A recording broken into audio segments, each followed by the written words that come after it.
I don't want to say that he gets to rest in peace. Raila died on October 15th last year in the state of Kerala, India, where he was undergoing treatment. That's the news wire. I'm Leah Ubag.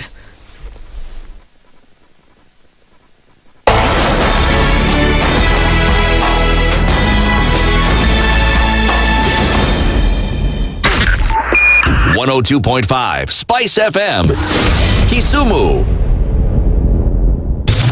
Broadcasting worldwide, Spice FM. Online, mobile, and on radio. Twitter @SpiceFM KE. The following takes place from 6 a.m. to 10 a.m. every weekday on Spice FM.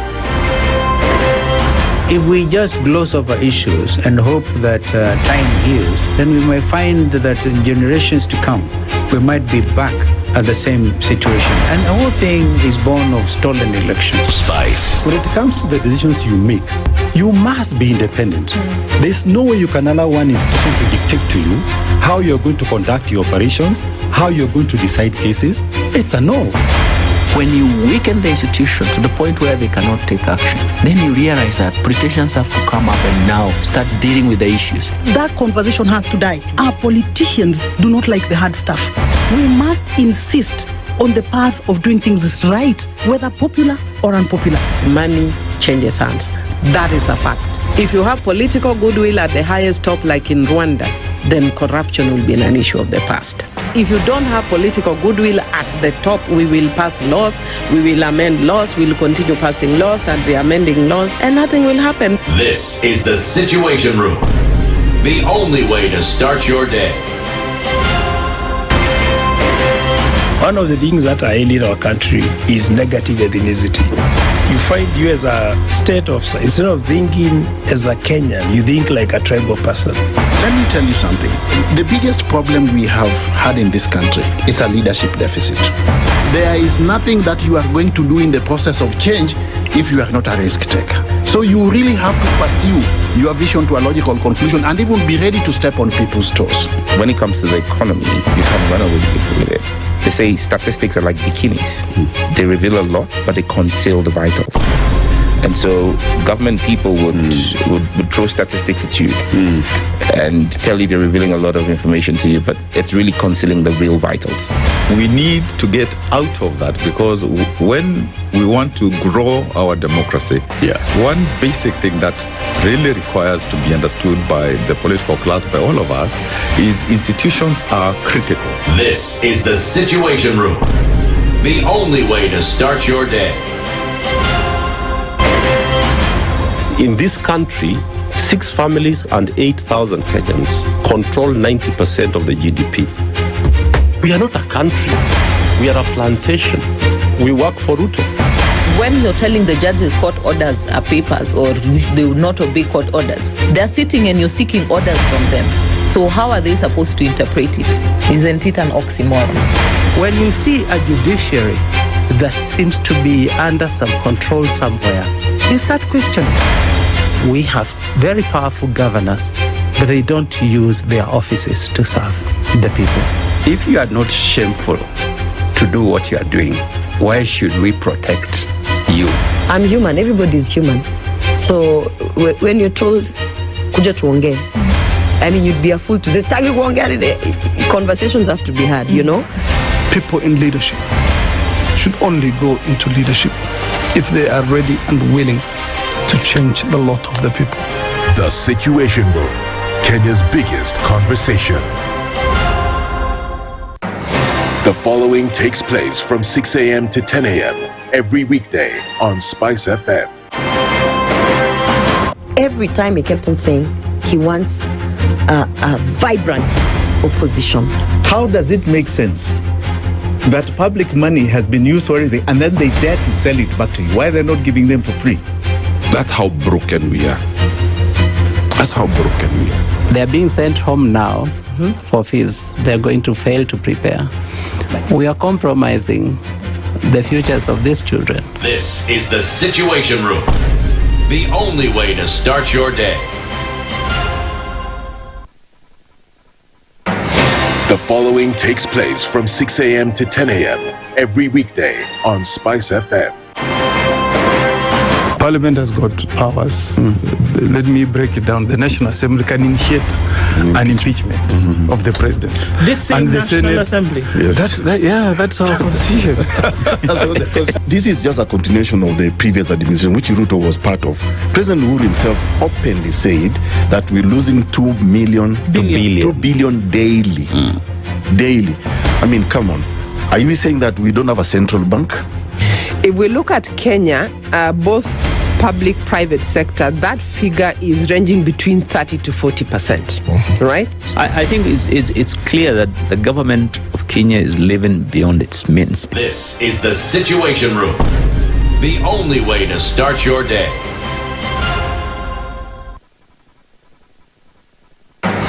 The following takes place from 6 a.m. to 10 a.m. every weekday on SpiceFM. We look at the utterances of leaders who are aligned to broad-based, who were initially in ODM. We thought they stand for something. Now they've been exposed. Because we are a third world country, we are poor. And not because we don't have resources, but we have been robbed senseless. Look at the wasteful expenditure. Look at how large government lives. And we've said this is something that can be controlled. It happens in many other countries. Internally, we used to stand and tell him, boss, hii kitu ni mbaya. And you'd say, now he doesn't, let me tell you, you saw the other parliamentary group meeting, people went there, sat, listened, looked at him, there was no plenary, left. The Situation Room, Kenya's biggest conversation. Mature, intelligent talk every morning. Spice up yourself. Mornings done right. 94.4 Spice FM, Nairobi. It's the second Monday of the week. And here we are. Ama? It's the second Monday of the week? Yeah. Okay. Yeah. Second Monday of the week. Yesterday ilikuwa ya kwanza. Yeah. How are you? Mungu anasaidia. Hapo ndio tuko. Niko poa. Niko poa. Yeah, it could be better, but alhamdulillah. Okay. Thank God for life. Niko salama. How was your Madaraka? It was good. It was okay. Okay. Let me tell you, my friend. Yes. I spent the last 3 days supervising and helping people to make a plaque out of Africa's endangered animals. Some are the pangolin. I don't know, the rhinoceros, black rhino.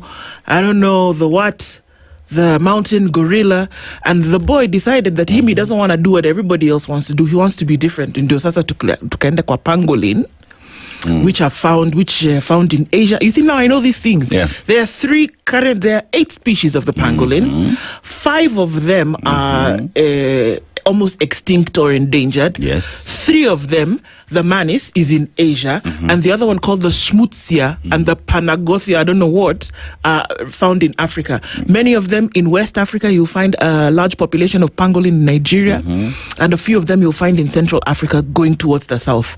How did I know this? Because CBE has subjected us to helping with locally available materials. Yes. To help your children. Within your vicinity. Exactly. Use materials that you have at home. Yani, they've caused us COVID. If he is here. How did you go about it? My friend, then you have to make a sculpture out of locally, not a sculpture, a plaque out of locally available materials. Somehow we look for old slippers and get a stencil of the thing and start drawing and then supervising the guy so he doesn't chop his fingers off while he's carving this thing.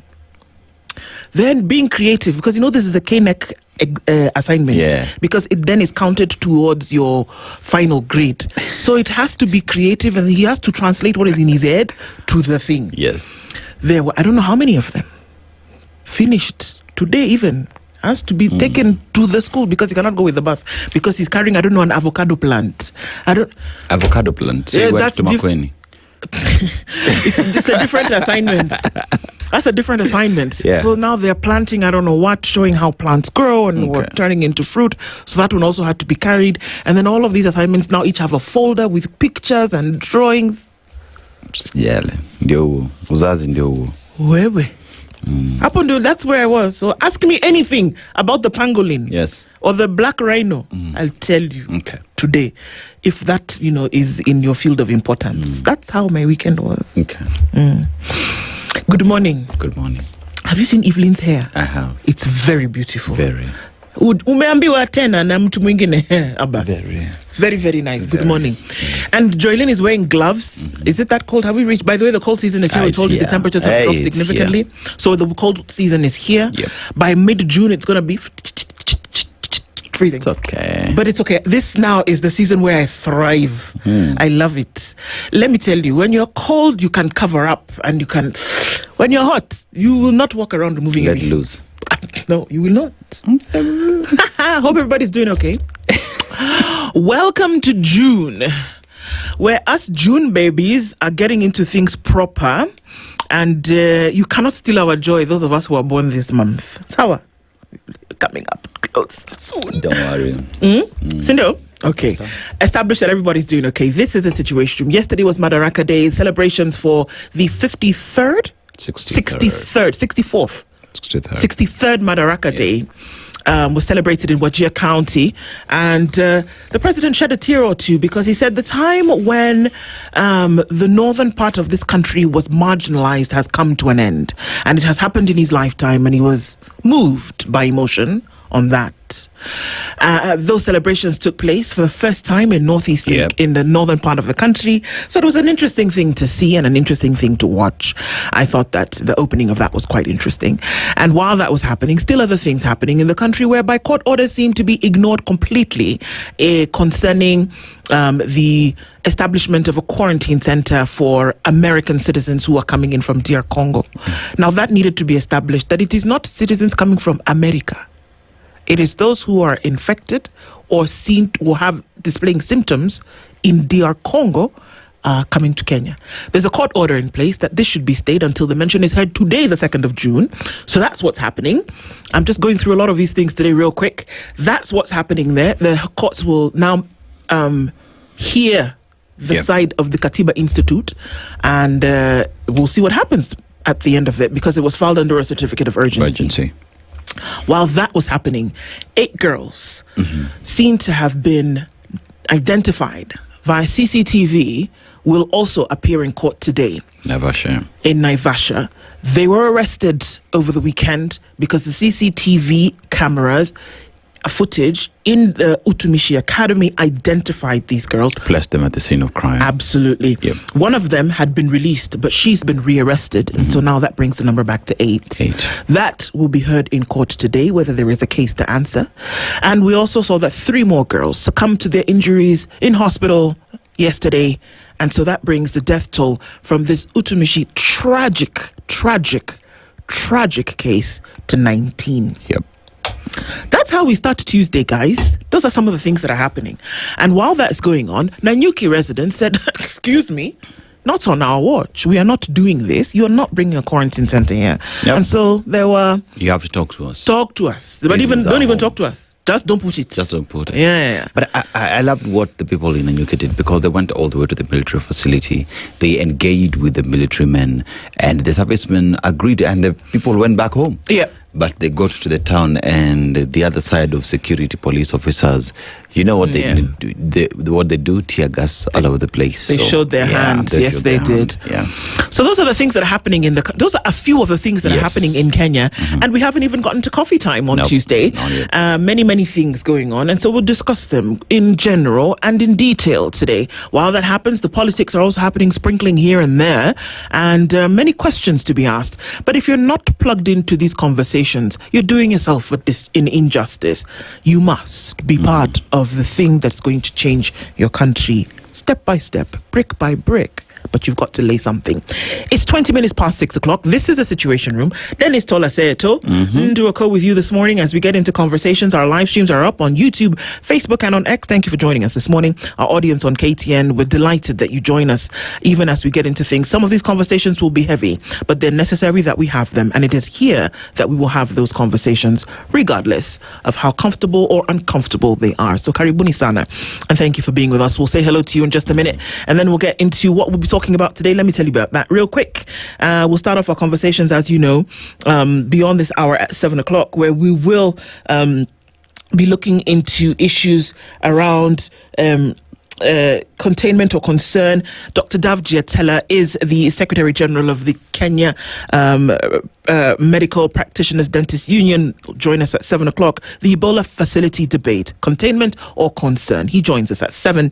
And then at 8 o'clock, Jarvis Bigambo is a political strategist. Onesimus Ngoyoyo is the Member of Parliament for Kajiado North. Game Plan 2027 is a recurring feature here on The Situation Room. We'll be speaking for the people, or are we? Let's talk at 8. And then at 9 o'clock, Anthony Moshiri is the Kenya manager, the disaster response and preparedness of the Kenya Red Cross. Lessons from Utumishi Academy. What are we looking at? What should we be looking at? What then is going to happen? We'll talk with Mr. Moshiri at 9. Packed show. That's what it looks like today. So join us even as we do. Sawa sawa. Yes. All right. So where did you take us, or where are you taking us this week? I gotta ask the question, and through that, you will know where we are. Okay. Who has the best jollof? Between Ghanaians and Nigerians. Hey, God, I beg. See, I don't know. Where do we start? Is water wet? Is the sky blue? Do fish swim? I don't know. How do Kenyans run? How again do you want us to? We're in Ghana. Okay, so we're in Ghana. It's okay. I love the Ghanaians. Yeah, I love their attempts also. Yeah. I have to admit, I have many Ghanaian friends, and it's a lovely country. Anyway, please carry on. Yeah, so it's a country that is synonymous.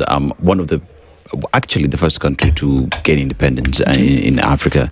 And you look at Kwame Nkrumah and the statement he made, Ghana's independence will never make sense unless the entire continent is liberated. Yeah. You know, you talk about transatlantic trade of the slaves, and what that has done to Ghanaians today. And you look at even Americans finding their roots back home. You know, people going back to find out where we came from and just touching base with Mother Africa. Rich in gold, the reason why it was called Gold Coast, because of the same, and also rich in oil. But one asks the question, why nyinyi watu wa West Africa, mbona hampendi kuprocess mafuta yenu? Okay, now you've started ni sababu tunataka kukula. How do you say? We want to eat the goose and the egg at the same time. Yeah. Hatupendi watu, tunajipenda sana. But another sad thing is cocoa, no chocolate. Gold that you have is subjected to a global standard before you can even sell and trade. Yes. And it is yours. It is yours. Wake up. This is how you want to get me started this morning. Ni sawa tu. Tuende kwa Proverbs. By the way, if you get a chance to visit Ghana, you need to go and see the conditions under which slaves were held and taken off the coast. Yes. Terrible, that you wouldn't even want to do to an animal. And those are there for people to remember that such a thing can never happen again. True. But if you get a chance to go and visit, to the point of no return, go. Yes. Go. I purpose to. Yeah. But let's go to the proverb. The lizard that jumped from the high Iroko tree said he would praise himself if no one did. The lizard that jumped from the high Iroko tree said he would praise himself if no one did. Girl, pat yourself on the back. Yep. I just remember a meme of a baby who was trying to sleep, as in she would take her mother's hand and say, Mom, do like me so that I can sleep. So give yourself, if nobody is giving you the comfort, the egging on that you encourage, you can actually be your own cheerleader. Yes, I think be audacious enough at any given cost. You believe it, run with it, praise yourself. Every step you make, just be sure that every step you make is leading you somewhere, especially if you have it clearly seen, you will achieve it. So don't let anyone put you down because they're not saying you're doing well. Tell yourself you're doing well. The lizard jumped down from the Iroko tree. The Iroko tree, actually, if you think about it, is really tall. It's a very, very tall tree. And it's across West Africa. Now, if a lizard jumps and makes its way to the ground and is still alive, that's a great achievement. Like, hey, I made it. Jeez, I made it, guys. I made it. Yeah. Hey, Liz. This is Ard. Yeah. I made it down. Liz. Ard. Okay, anyway. It's true. It's true. It's true. I love it. Okay. And that takes us to then say hello to everybody this morning. Thank you for getting into the room with us. Sometimes it almost sounds cliche, but we don't take it for granted that you then, touch that dial or then refuse to touch that dial later. Because this is not just about two people sitting in a room. This is about conversations that affect you today and your tomorrow. So thank you for being here every morning. Joshua Mbaga says, good morning. No live. Iko, tuko hapa. Sorry. Something went wrong. Tap to retry. Did you do it? It seems. Tap to retry every time. Replug, restart. Let's get into it. Good morning to you, Joshua. Thank you for joining us this morning. Kisa Daniel is tuned in this morning. Karibu Sana. Kiaria Peter says, good morning from Mombasa. The hunter who has already shed the meat in the mind will quarrel with the forest when he returns empty-handed. Let's do that again. The hunter who has already shared the meat in his mind will quarrel with the forest when he returns empty-handed. Abi, don't count your chickens before they hatch. True. Desmond T says, happy new month. Yes. A very good June to everybody.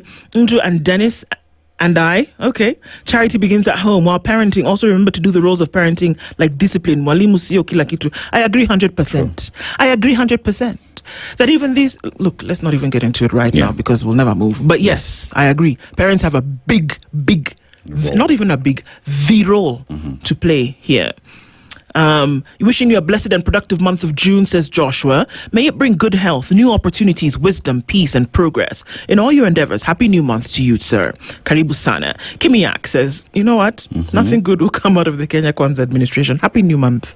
Happy new month to you too, Kimiak. Kimiak, happy new month, man.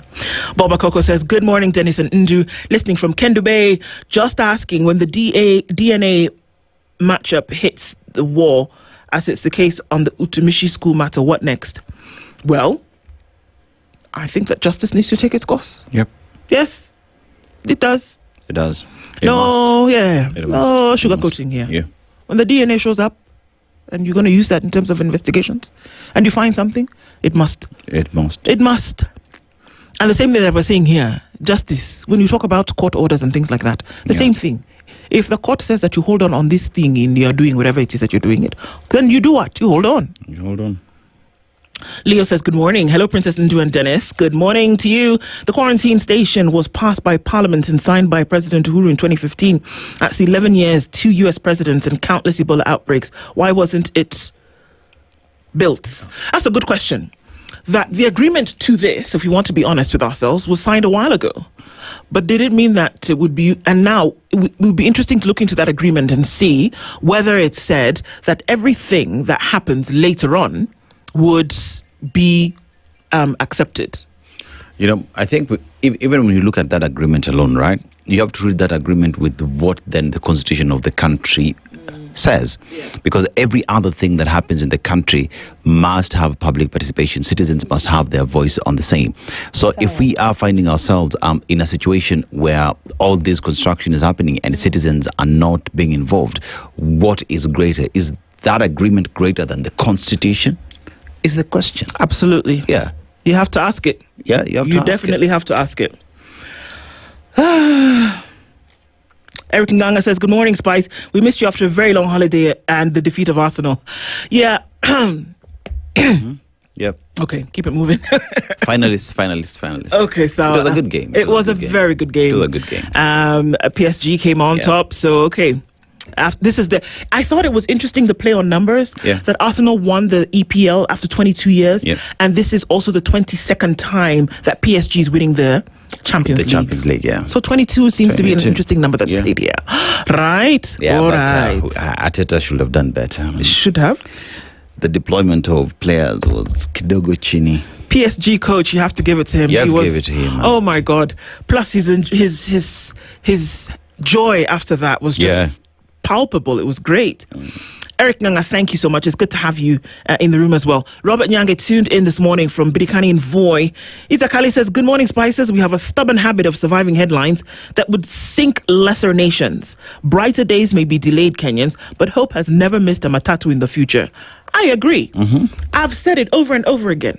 I don't think there's a more resilient people than Kenyans. True. That you get blow after blow after blow after blow and you're on the ropes. Your back is on the rope. But somehow, you get off the ropes. You're like over and over. And then people feel that they can continue to abuse you because of your resilience. Kenyans, Imagine if people used that energy for the growth and betterment of its people. Imagine where Kenya would be today. It's like the fictional boxing character Apollo Creed, and even like his son after that, it didn't matter how much he came back every time. You guys, it's a good thing, but till when? Is the question. I'm not inciting anybody. Jimmy Monodi says, good morning. Spice, he okayed the American idea. I am disappointed. Yes, he did. He did. And Nashon Gogi says, good morning, Nduh and Dennis. Those girls must be charged as adults, no exceptions. Njeri Funzo. Also, did those kids have any privacy? We appreciate the CCTV, but the location left more questions. Love from Arizona. Nashon Gogi. Yes, we're going to get into it. It left a lot of questions. But at the same time, my mind goes to the pain and the tragedy that these girls who died, and even the ones who were injured, even the ones who had to deal through the horror of those hours of trying to get away from that fire. The two girls who were huddled together, burnt to a char, holding each other in the corner. Because we'll say these things. Who atones for their death? They didn't have to die. There is a Form 4 that has been told who kept on running to the scene to save. And ended up dying in the fire. Died. She was helping people and died. You burn your finger. You burn your finger today, you're in pain for days. This fire burned through bodies until they died. Come on. We're not going to forget that. You're not going to forget it. And then you see that somebody was the cause for which they didn't have to. Man. Yeah. Let's just say it as it is. Wrong is wrong. Wrong is wrong. Leo says, when we as a collective receive a state apology for the plunder, disappearance, state sanctioned extrajudicial and injustice against Kenyans by state and its actors, might be a long time coming, brother. Eric Orr says, good morning, guys. Good morning to you. Dr. Venvic is tuned in from Tudor in Mombasa. George Adimo says, good morning, Spice family. And Pace Timer, good morning, Spice. First tell me, where does Aseto get these sweaters? Atupe plug wake bwana. Meanwhile, we have 23 such like Ebola facilities in Kenya. Sisi ndio hatujui kufanya research, President. Sarah Rabat says, tuned in, happy new month. His love is everlasting. His faithfulness upon his people endures forever. His zeal for his creation is great. Great is our Lord. Absolutely. Linda Gola, salut mes amis. Salut à toi. Merci bien. Jennifer Atenyi says, good morning to Dennis and Spice family watching in. Blessed new month to you too. Robert Tobogo is tuning from Mombasa. Christina says, good morning. Luhimbo is from Dar as usual and says it's sad when you enjoy listening to foreign radios and TV because they somewhat inform you rather than listening to moron locals. Oi, Luhimbo. Sawa. Alex Gioko says, good morning. And happy new month team tuning from Kitale. Bwangi Juma says, good morning. How are you all this blessed Tuesday? It's Tuesday, actually. Yes. But okay, we take it as the first Monday. Happy New Month says, Fiery Red. Good morning to you. And David Mangera says, good morning, Spice FM. Bernard Nyaberi. Good morning, my good people. Now that Kenya has become generous and allowed the quarantine center next, another government will come and ask to be given space to set up a cemetery. And it will be granted. I'm telling you, open the door, anything goes. Yeah. Rascodora says, good morning. Always love listening to the hottest show on the north of Sahara and south of the Limpopo. I think it's the other way. South of the Sahara, north of the Limpopo. Okay. But the best. Asante Sana. Mtuflani says, good morning and happy new month all. We are not okay as a nation. All generations need to seek mental health attention. It is true. Wanda says, good morning, Nduh and Aseto from Toronto. What a way to start the week. What do you think is going to happen with the Ebola court order? The US aircraft already landed. Tough times call for beast mode. It does call for beast mode. And I think the courts have to pronounce themselves rather strongly here. Yep. Because you gave an order. Nobody's listening to you. So what are you trying to tell us? Do they disrespect the court orders where they come from? Because there, when a court speaks, everything stops. They gave this patronizing statement the other day, like, oh, yes, we are aware that there was something, but we're doing our best to try. Rubbish. We are with 3 B's. I mean, come on. Rubbish with how many B's? Shut up. Here we go. I knew I thought about it this morning. I said, is there going to be a shut up situation for Aseto this morning? And indeed, there, before we even found, there it is. No, it's if back home you respect court orders, why not extend the same? Because they don't care about you. Michael Jackson sang that song and he knows what he's talking about. Jemima says, good morning. Wanaharakisha kujenga quarantine station na barabara madarasa hospitali ndio wana hesitate. That's a good point, my sister. Wanda says Kenyans are resilient, but aren't you exhausted from all the heavy news? Let me tell you, sometimes we don't say it here, Wanda, but sometimes you look at all of this and your heart is just heavy, and it's heavy. There's too much at the same time. When I asked Dennis how he's doing, I knew exactly how he's doing. But sometimes your heart is just heavy and you don't know, how am I going to do this? But yes, Kenyans are resilient, but your heart sometimes is not just heavy, it's broken. And you have to put the pieces back together every day to try and look sane. Paris Muthoni says, good morning. My Prince, good morning to you too. Everybody, Emmanuel says, good morning. Winnie says, Ruto defending himself was sad. It was sad to watch. Carol Nyambura says, good morning. Anatupenda sana na tunakupenda pia. It's Jabali says, despite the CCTV, why are the girls made to sleep in the hallway? That's another question. Do you understand why parents would never be allowed to Yeah, because if I go into the dorm and I find that my daughter is sleeping in the hallway, I say we are not going to school that day. Do you understand? As per not just me and my daughter, all of me. Because me, you see me now smiling and polite. There are certain things that we have disagreed and we say we're not going to do. We're not going to do. We're not going to do. We take a quick break. We'll look at weather and traffic. We'll be back to look into the headlines and discuss some of these issues in details. Don't go away. This is the Situation Room, the only way to start your day. The weather with SpiceFM.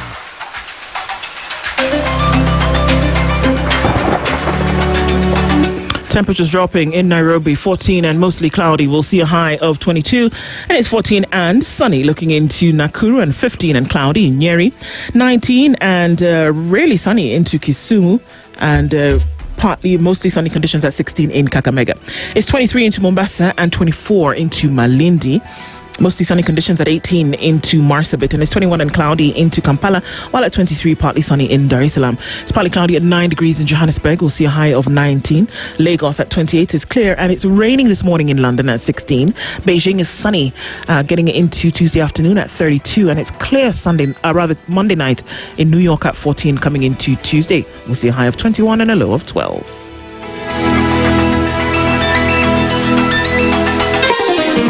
Chilled Spice.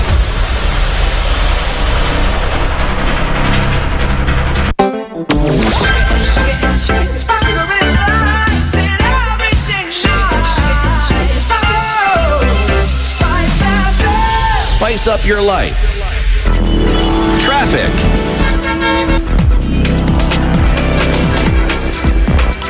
All right, where are you getting into it this morning? If you're coming off the Thika Superhighway, we see that there's already traffic and it's starting to build up as you get into town. And so that's slow as you then get towards the Pangani underpass. And traffic is also starting to build, getting into the city from Gong Road.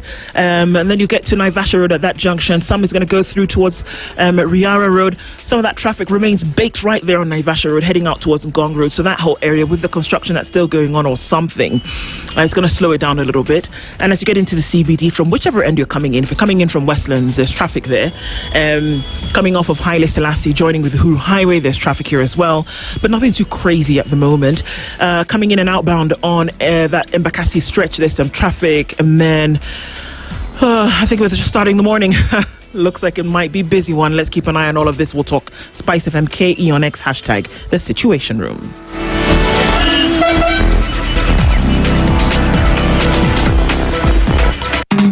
This May, unlock endless drama every single day on Star Times. Unrivaled stories, characters you can't forget. Recharge your monthly subscription today. More love and burning romance on Come Back to Me. Heartbreaking betrayals on Just Revenge on Novella E+. More secrets on The Brave on ST Swahili. More twists that leave you breathless on Gangs of Manila Season 3 on Novella E. Now on Nyota Bouquet on Ariel and Nova Bouquet on Dish. The drama never stops. To renew your subscription, dial *858# for self-service or get in touch with our call center on 0719 077 077 for customer care. Buy a StarTimes decoder at any of our dealer shops countrywide. Download the StarTimes On app to enjoy all your favorite shows and stream live channels on the move. StarTimes. Enjoy digital life. Most people don't know that there's a best battery for your car. And when you don't have exactly the right battery,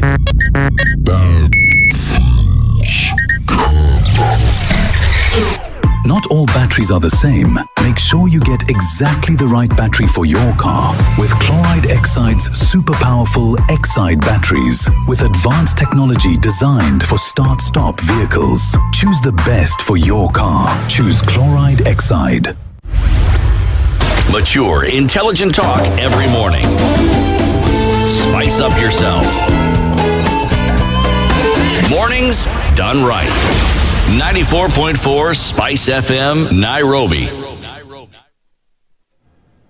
All right, at 20 minutes to 7 o'clock, we're looking into the headlines this morning. This Tuesday, the 2nd of June, and imagine, already in June. Ebola Center? No, that's what's on the front page of Kenya's bold newspaper, The Standard. Nanyuki town erupted in protest as furious residents stormed the streets to oppose a proposed Ebola quarantine facility, paralyzing transport, forcing businesses to close and triggering clashes with police and soldiers in a standoff that is fast escalating into a major political and public health controversy. Despite government assurances that the facility and negotiations are above board, more Kenyans are preparing to demonstrate against its establishment. So people have not said, oh, maybe we can. Yeah. No, people have said no. Nanyuki was quite the thing. And we saw Kate Warogoro come out yesterday to also say that, hey, excuse me, we can't, this, what's happening now? And of course, alleging that police were using live ammunition to disperse crowds and that, there was a threat of people being injured. So we saw that yesterday. Ruto apologizes to Northern Kenya over decades of marginalization. And of course, he shed a tear there and talked about the fact that, this should not have been the case and that it was under his watch that has started to come to an end. Security, of course, was beefed up at the Wachia Stadium during the fete. And there is the Madaraka Day celebration in pictures on page 3. It was quite a colourful affair, I must say. Mm-hmm. So that was interesting. Yeah, it was. It was great to see culture also come out, even in the midst of all of this. Protests rock Nanyuki over plans to set up Ebola isolation facilities. So we did see a lot of that protest yesterday. And it will be interesting to see what we wake up to on this Tuesday morning. Turbulence at Ketraco as search for CEO new board takes shape. Why is there turbulence? Get a CEO and we keep it moving. Yeah, no. Why is there turbulence? Right, what turbulence? Mm-hmm. The contract of current CEO and the terms of several board members are nearing expiry. Serving CEO is understood to be among the candidates to have applied for the position. So what's the problem? So he wants his term renewed? Yeah. Okay. They're facing a major leadership transition hurdle.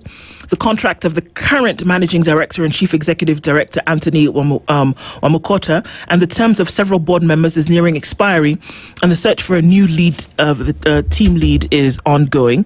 With the terms of nearly half the board expiring in 3 weeks, the race to recruit a new chief executive has intensified. Why is it turbulent? He's understood to be among the candidates to have applied for the position. The current Managing Director wants to be the CEO.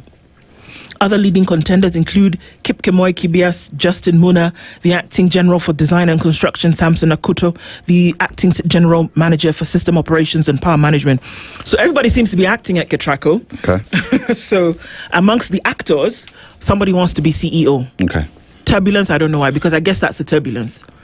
That the MD wants to be CEO, now you have to look for an MD, and then I don't know, everybody's acting, and then everybody wants to be CEO as well. And the board is also finishing their term of duty in the next. Let me ask the question. Ask. The term of the current CEO expires in 3 weeks. Yeah.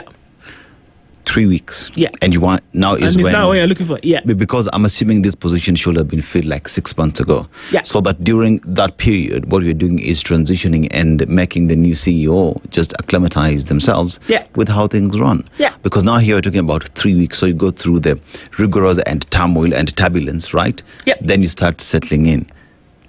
But no.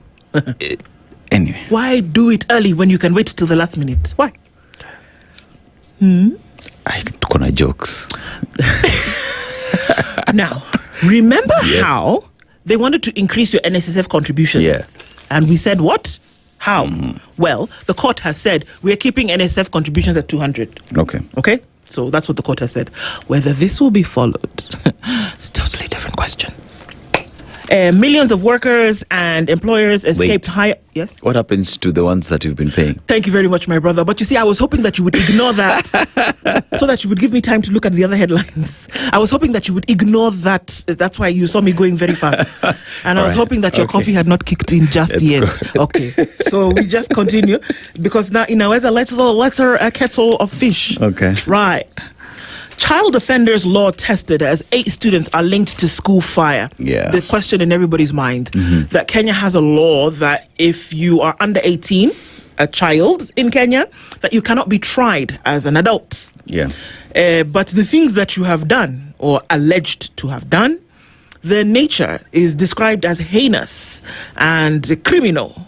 They have a criminal nature. Yeah. Somebody has been killed under the penal code. It's a serious crime. Yeah. Excuse me. So the question, the Children's Act says a child should not be deprived of his or her liberty. Now, they're being held, and this is one of the things that the parents who came up at the gate of where they're being held in Naivasha came out and said, excuse me, what happened to the Children's Act where it says they should not be denied of their liberty regardless? So now in this case where they're held as persons of interest, is the law being broken? Is the law being broken where 8 of these girls, initially 7 and 1 now retracted to come back, are they being held against the law? Because a child is allowed their liberty regardless. Okay? Now, is this one of those, the law is very clear issues? Children deprived of liberty shall be held separate from adults. They're in the Naivasha police, is there not Naivasha police station? Where are they being held? And those are some of the things that the parents were demanding. If you're above 12 years old, you can be criminally liable. And if you are taken to court, you are entitled to a lawyer, regardless of the nature of the offenses, according to Morris Kimuli, who is an advocate. Anybody who is below the age of 12 years old cannot be criminally liable, meaning you cannot even prefer charges against that person. But if you are above 12 and you can be criminally liable, and if you're taken to court, you're entitled to this. So this can happen. The girls, I don't know their ages. I'm not sure what forms they are in. I guess this information will come through, but it seems as though everything is going to be thrown at them. Now that we see this number has risen to 19, yes. $90 million. So that's the story. It's still hot, guys. And today's the day when these 8 girls will be brought before court. And if their ages are above 12, according to what Wakili is saying here, then the likelihood of them being charged is very high. Looking at other stories, $98 million. $90 million. Try do the math in your head and see if you don't get a headache in the next 3 minutes. Let's just say it's the same amount that got lost in Shah. This one is dollars. Yeah. Oh, it's true. Because, okay. Shh. Medicaid fraud suspect arrested by the FBI. FBI wamekuja Kenya pia. Wamekuja. What's it gonna do when they come for you? One of the suspects linked to a Minnesota healthcare fraud scheme involving more than $90 million, which is 11.7 billion shillings, has been arrested after months on the run. Mohammed Abdul Qadir Omar was apprehended on May 21st following a failed attempt to evade arrest. Police raided an apartment in Minnesota where the Somali national had been living. So, you know how they were looking for that money? Sasa wamepata. Well, they walipata mwenye wana shuku ali nini chukua ama lobby groups warn of new nicotine products fueling child addiction. We had this conversation. They were talking about no World Tobacco Day. Tobacco no World Day. Anyway. Tobacco no Tobacco World Day. World No Tobacco Day. Iyo sasa. But they're saying it's possible that these alternatives is actually leading to addiction in children. So, you might want to ask yourself. Catch-22. It's a catch-22, man. It is helping adults. But harming children? Harming children at the same time. Exactly. So so one asks the question, what does the law say about access? Exactly. Who can actually purchase them? And where? And where from? You can get them online. Nobody's asking you. Thank you. Yep. My friend Gitahi is in the opinion pages this morning questioning the US plan to open the Ebola isolation facility, and that's in the opinion pages. We're also looking at Middle East crisis is a wake-up call for intra-Africa trade. I've been drumming that for a while now. It's also in the pages, handled this morning by Kip Kirui Langat. And how the finance bill debate glosses over important revenue questions. Revenue questions. Yeah, where is the money coming from? It's also a chance for you to look into the Financial Standard. Get yourself a copy of the Standard newspaper if you can't get a copy of the e-paper. All right. Yeah, let's go to the Daily Nation. And the story there is Ruto's shield on Ebola. Now, it is a studious silence where despite growing public opposition to Kenya hosting an Ebola isolation facility for Americans exposed to the deadly virus, President William Ruto avoided any reference to the matter during his Madaraka Day address on a day protesters marched to the gates of Laikipia Air Base, where reports indicate installation of the facility is underway in defense of a court order. Many expected that the president would address himself to that because it is a matter of national interest. But I also was waiting for that, but never heard anything to that. Now, fresh divisions rock Oburu's ODM faction. So you see, in ODM, we have two factions.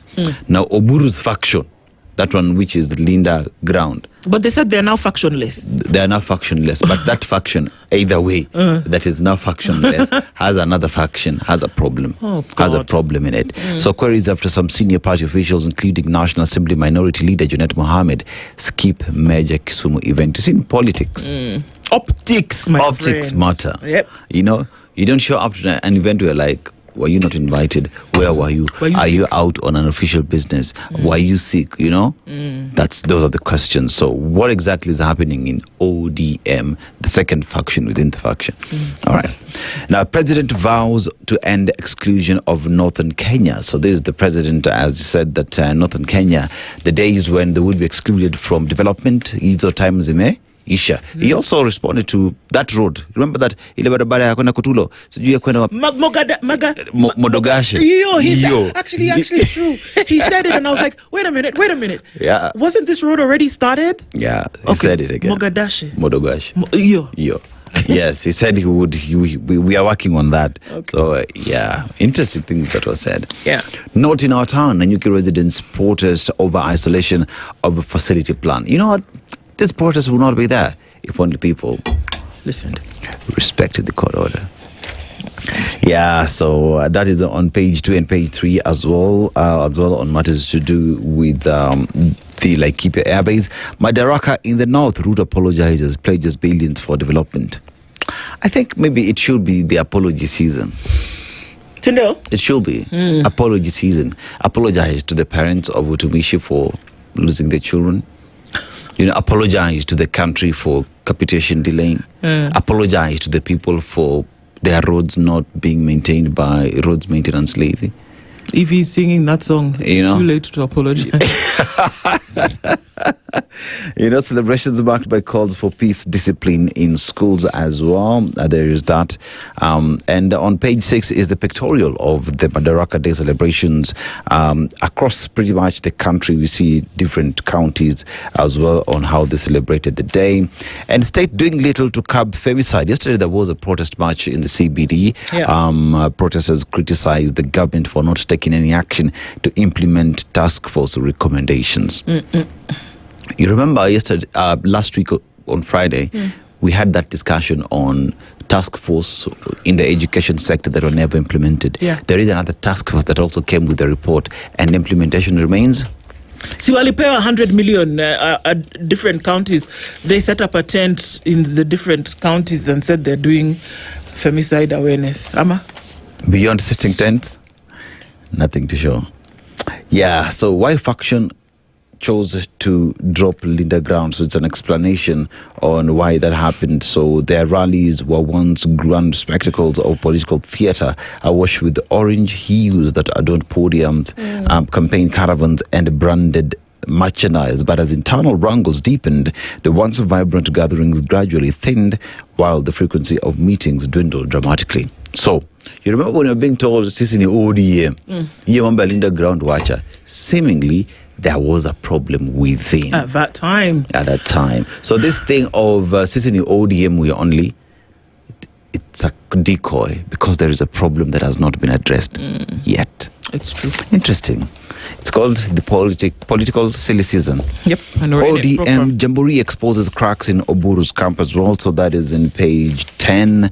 And in page 12, lobby seeks 20% tax increase on cigarettes and nicotine pouches. So they talked about it last week as well, where we found out that the sin tax that keeps on being added on cigarettes and alcohol as well. Here we see lobby groups asking or requesting for additional taxes on the same. So that's what we have here on the Daily Nation. You could look at the Star. Oh, real quick. Oh, shout out to Cosmos. Cosmos was in Wajir yesterday, of course. Yeah, and Nasra.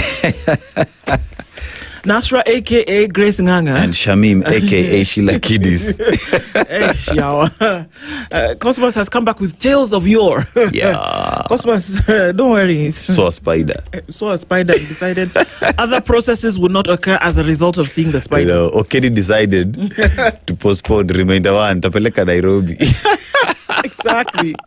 You may wonder who those are. Of course, our brothers and sisters right here in the Standard Group who then were part of the crew that were out in Wajir over the weekend into yesterday. On the front page of the Star, excavators roar as 272 billion shilling JKI expansion begins. But that design looks beautiful. I wouldn't lie, man. Looks nice. That design, if it can pull it off and it actually happens in the time that it said it's going to take, according to the Kenya Airports Authority, it looks nice. It would be great. It would be great. It would easily be one of the best in East Africa. I'm also hoping it would be as busy as we are seeing it. All those planes packed. That would mean good business. Absolutely. Yeah. It looks good. It's the first project to be financed under the Infrastructure Fund Act. Come on. So, look at Dennis is looking at. It's not. I've read the thing. You see, me so man. Allah. Yeah. Okay. Infrastructure Fund inafanya kazi.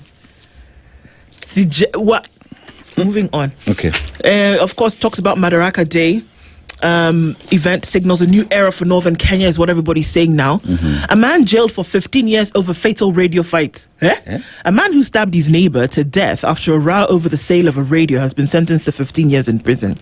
Peter Kirei was initially charged with murder but entered a voluntary plea bargain agreement reducing his charge to manslaughter. The court heard that on the 20th of July 2024, Thiga was at his family farm at Thogo in Kidere village within Tharaka North sub-county when Kiri arrived with 3 other people, one of whom carried a radio. Thiga expressed interest in buying the device, but Kiri insisted he could not have it. An altercation followed, and Kiri produced a knife, and stabbed Thiga in the chest. He died instantly. Radio ni yangu. Ni yangu, unataka kununua kilazima. Nimekwambia siuzi. Alafu? So unajam. Alafu unaniua. Okay. Radio nina? Niana? Ni yangu. Yeah. Okay. So now, you're going to cool your heels for 15 years because you couldn't just walk away. Yeah. You couldn't just walk to the next electronic. Uko na pesa juu unataka kununua hii. You're right, by the way, Dennis. Maybe all you need is to buy an earphone and plug it in your phone and you have a radio. Yeah. So, my friend, that diet for the next 15 years is not going to be Or you fun. could talk to us and tell you to just download the SpiceFM app on Google Play and listen to radio. Watu wa commercial wanafaa kukuona because the plug is fantastic. Nimeona hata kama ulikuwa unasikia somehow you're doing very well this morning. Kenya now on high alert as Camry tightens Ebola response measures. And people who may show up in facilities with these symptoms are asked to be extremely careful and report it immediately. Immigration status notwithstanding, whether you have immunity because you're carrying a certain kind of passport does not matter. And if people need to be careful in terms of vigilance, this disease is not a joke. It doesn't come and ask you, can I come here? No, it doesn't. It gets in and it causes havoc. There is that story. WHO warns against the use of Kenya-tested Ebola virus vaccine in current outbreak. If we've done the research, we've tested it, we've said it can work, why is it a problem? Must it always come from that side of the world? Because seemingly that's exactly what we're being told. That any research, any development that is coming from the continent is not good enough. That's exactly I'm what sorry, they're that is the optics that you're getting. That is, the thing is that the problem with a lot of these statements is that they come couched in very fine language. Yeah. But at the end of the day, what they're telling you is that yours is not good enough because it was not done by us. Yes. And the minute we're able to lift the lid on a lot of these truths is the time that we will actually start to free ourselves from this nonsense that happens globally. And that's all I have to say because it's 7:00. Spice up your life. The latest news from around the world. 94.4 Spice FM.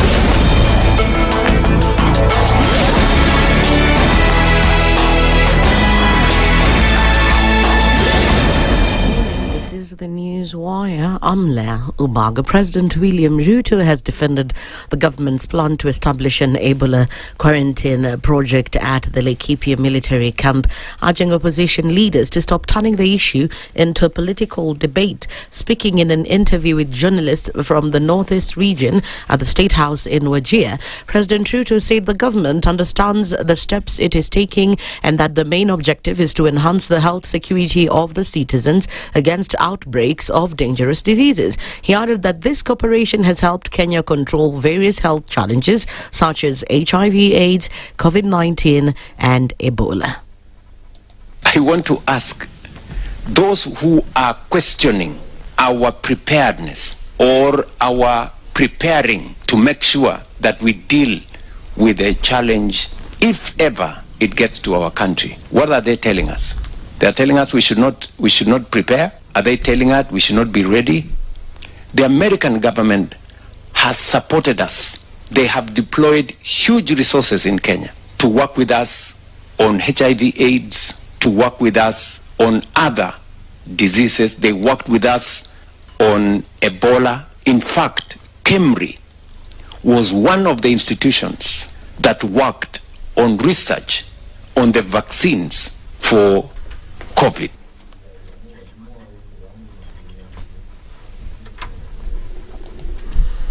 The president also dismissed claims that the facility is new in the country, noting that there are already over 20 such facilities, including Kenyatta National Hospital, Moi Referral and Teaching Hospital in Eldoret, as well as Thika and Alupe hospitals.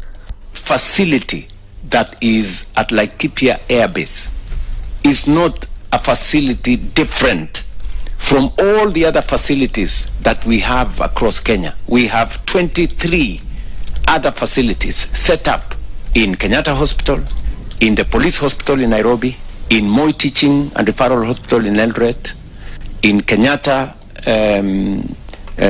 Hospital in Thika, in Alupe Hospital in Busia, and in many other areas. And these facilities are meant to make sure that there is proper screening. Ruto used the opportunity to emphasize the close relationship between Kenya and the DRC, which has suffered several Ebola outbreaks, saying it is important for Kenya to be able to serve Kenyans living or working in the country. The fact that we could end up with a case is not far-fetched. We have security people serving in Congo DRC. We have thousands upon thousands of Kenyans in DRC. If for whatever reason they were to become victims of Ebola, we would have a responsibility as a country to treat them. We would have a responsibility to our citizens to make sure that we take care of them. 7 suspects linked to the fire at Utumishi Girls Academy, which killed 16 students, are expected to be taken to court today. Investigators say the girls told detectives they were upset over several issues at the school, including changes to the examination timetable, the introduction of a fee for a cultural event, and influence from peers after a nearby boys' school staged a strike. According to police findings, the plan to set fire to the dormitory was allegedly made around 9 p.m. and carried out about 3 hours later. CCTV footage is said to have captured key moments leading up to the incident, including the alleged preparation of matchboxes and paraffin hours before the blaze. Police say the suspects said their frustrations were mainly directed at the school administration. This event comes as the government, through the Department of Child Services, has launched a program to provide counseling and psychological support to students affected by the fire at the school last week. The department secretary, Karen Ongeno, said experts have been deployed to all the families of the students to help them avoid stress or depression. They should reach out to their teachers. They should reach out to the teachers. We also do have at the State Department for Children's Services, we have a line that we have made them know 116. This is a line that they can approach the teachers, and we do offer psychosocial support. We can encourage these students when they go through travel in schools. Ni jambo la kuhuzunisha sana kuona kwamba inabainika wazi kwamba wanafunzi, walimu hawashirikiani katika shule wajue matatizo ambayo wako nayo. Hasa pia ile naita Board of Management.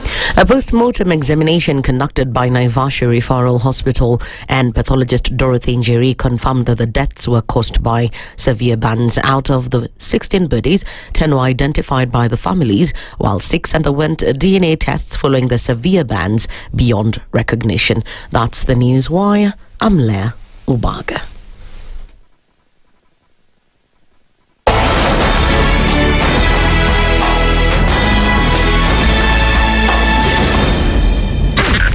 SpiceFM, Nakuru.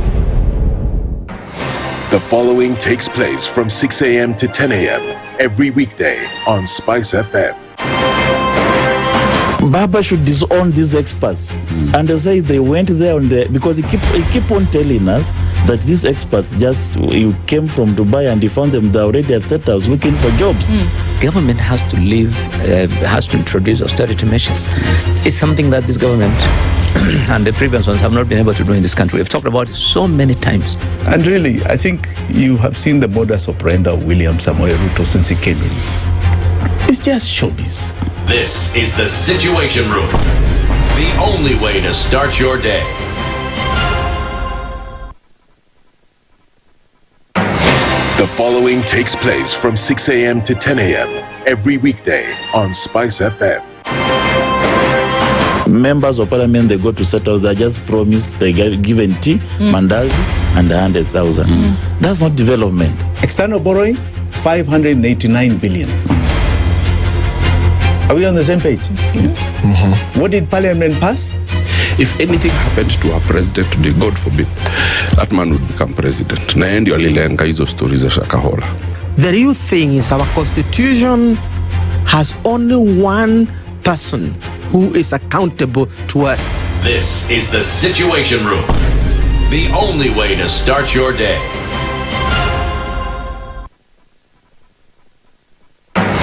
The following takes place from 6 a.m. to 10 a.m. every weekday on SpiceFM. I am also a publicly elected official. Okay. My salary is paid by your taxes. Yes. So if you need me to answer questions, we will not run away from you. Asante, we will always be here. The government itself is engaging in corrupt practices.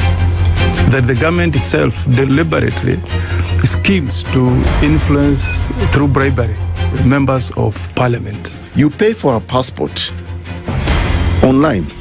Alafu you're told there are no booklets. I rebuke matters corruption because corruption has brought this country to its knees. This is the Situation Room, the only way to start your day.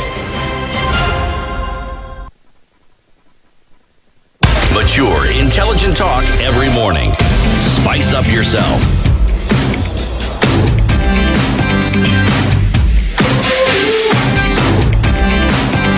Mornings done right. 94.4 Spice FM, Nairobi. A very good morning to you. It is 9 minutes after 7 o'clock and into the second hour of Kenya's biggest conversation this morning in the Situation Room. But we've been talking about building wealth, building legacy. True wealth is when you're able to pass it on to the next generation. True. Okay, so how now? So here's the question. We hustle.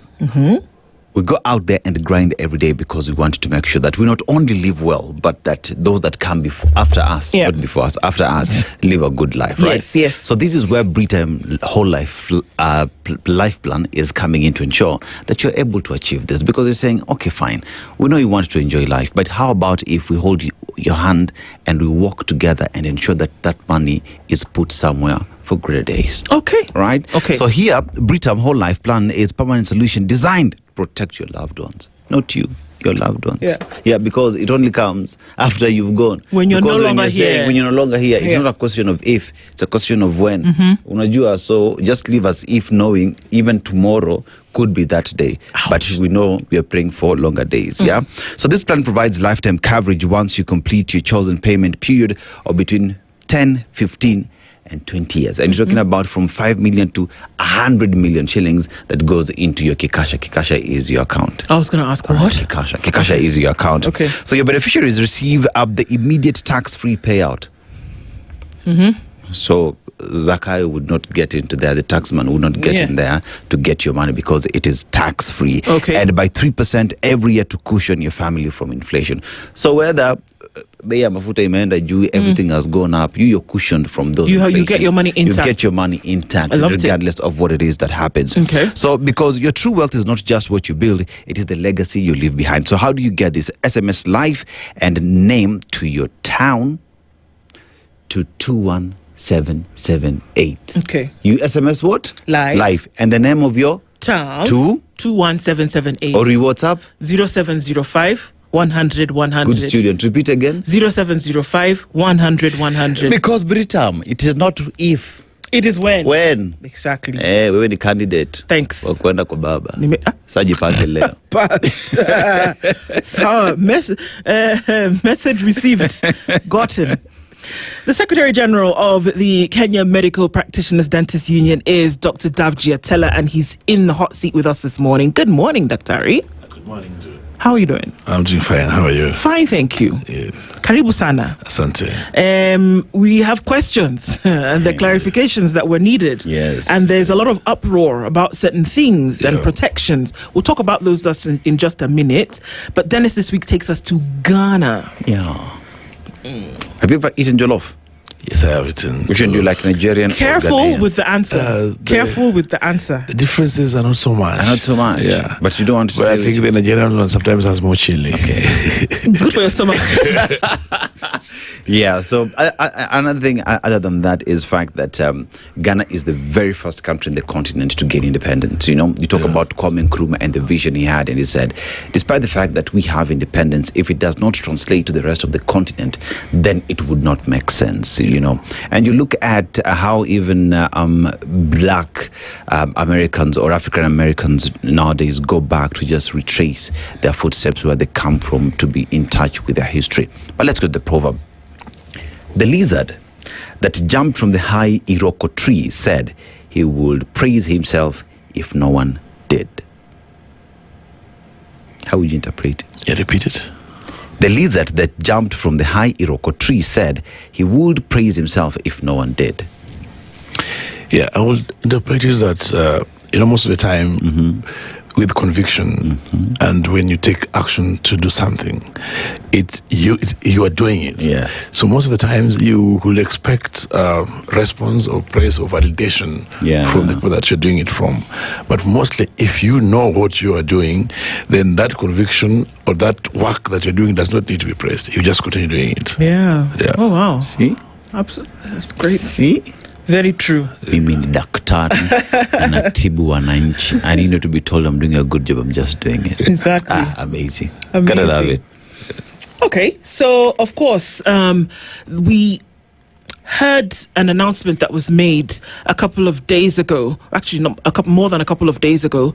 But of course, that was not the day that the decision was reached to have a quarantine center set up for Ebola patients that come from the DRC of American citizenship. That was clear that it was not that day that the decision was arrived at. Now, it's also interesting to note that around that time, the KMPDU has given out a statement talking about this. And I'm going to read a little bit of an excerpt from that, which was signed by yourself. And you said that As the vanguard of Kenya's health system, we are utterly disgusted by the government's apparent willingness to trade national biosecurity and the lives of its citizens for foreign aid. We will not sit back and watch Kenya be treated as a containment colony for a lethal pathogen that we did not generate. That's what the KMPDU said. Yes. Is that the case? That Kenya is actually opening up its borders for a lethal pathogen that it did not generate? No, we are in a situation whereby we got to understand or get information first from America than from our country, where there was the Secretary of State, Rubio, came out and explained to Americans, and it was rightfully so, that they will not allow any Ebola cases within their borders. Yes. That even the victims of Ebola, those who are suspected or who are sick, will not be to America. And their plan then, therefore, was to, and this was a shift from the policy, where during the last outbreak in West Africa, the treatments of any suspected cases were being done in America. And then he continued to state that they have made arrangements that any suspected or a sick or a patient of Ebola will be brought to the country. So you see, that in itself was an indication that there are going to be cases in the country. And the cases that are going to come to the country are not going to be those from the borders, but are going to be those suspected Americans from DRC to the country. So that's one thing that made us have this reaction. And it was because up to that point, there was no any communication from government on any arrangement that had been put in place. So to us, we were looking at this in a situation whereby, because as you know, Kenya has never reported any Ebola cases, as much as we've had outbreaks since 1976. So we were looking at this, that the first time we were going to report a case, probably in the airbase that was being, the quarantine that's being put in place, was from a case that is a quarantine for the Americans. And that's why we had that reaction. We're telling government, no, if you had an engagement with Americans, we need to know what is the content of this engagement. And if this engagement is for the Americans, what is the fate of the Kenyans? What plans are there to ensure that the public are actually protected? And why would it be that the American government have no interest in their own citizen, and they think that it is easier to bring them to the country? Does it mean that this virus that is dangerous is only dangerous for the Americans and not for Kenyans? So that was really the question that we were asking at that point. And then we are out to say, how was Kenya chosen to be the point of quarantine for this particular case? Because most of the time, when there is an outbreak, a pandemic like this Ebola, it's always much easier to have containment from the epicenter. That, I mean, every force, every effort, resources, expatriates, and health workers must be sent to that point so that you reduce the spread from that point. And now, what was informing the government to have, instead of containment at that point, have a new containment in the country. So those are things that you are trying to bring up, wanted to know, because there was no any information and there was opaqueness in all that discussion. And then what is the plan for Kenyans, those in DRC, those who are working in DRC, and then those who are in the country? Yes. You know, Dr. we look at a situation where many are just asking very simple questions. If we are unable to deal with, every other time we're having cholera outbreaks in the country, and that's a concern. We have malaria in the country, it is a concern. We're also just having issues with our own health care, you know. And Kenyans are asking, if we are unable to handle our very own, then why would we invite something we've never dealt with as a country and expose us? That aside, they say it was signed during Uhuru's time.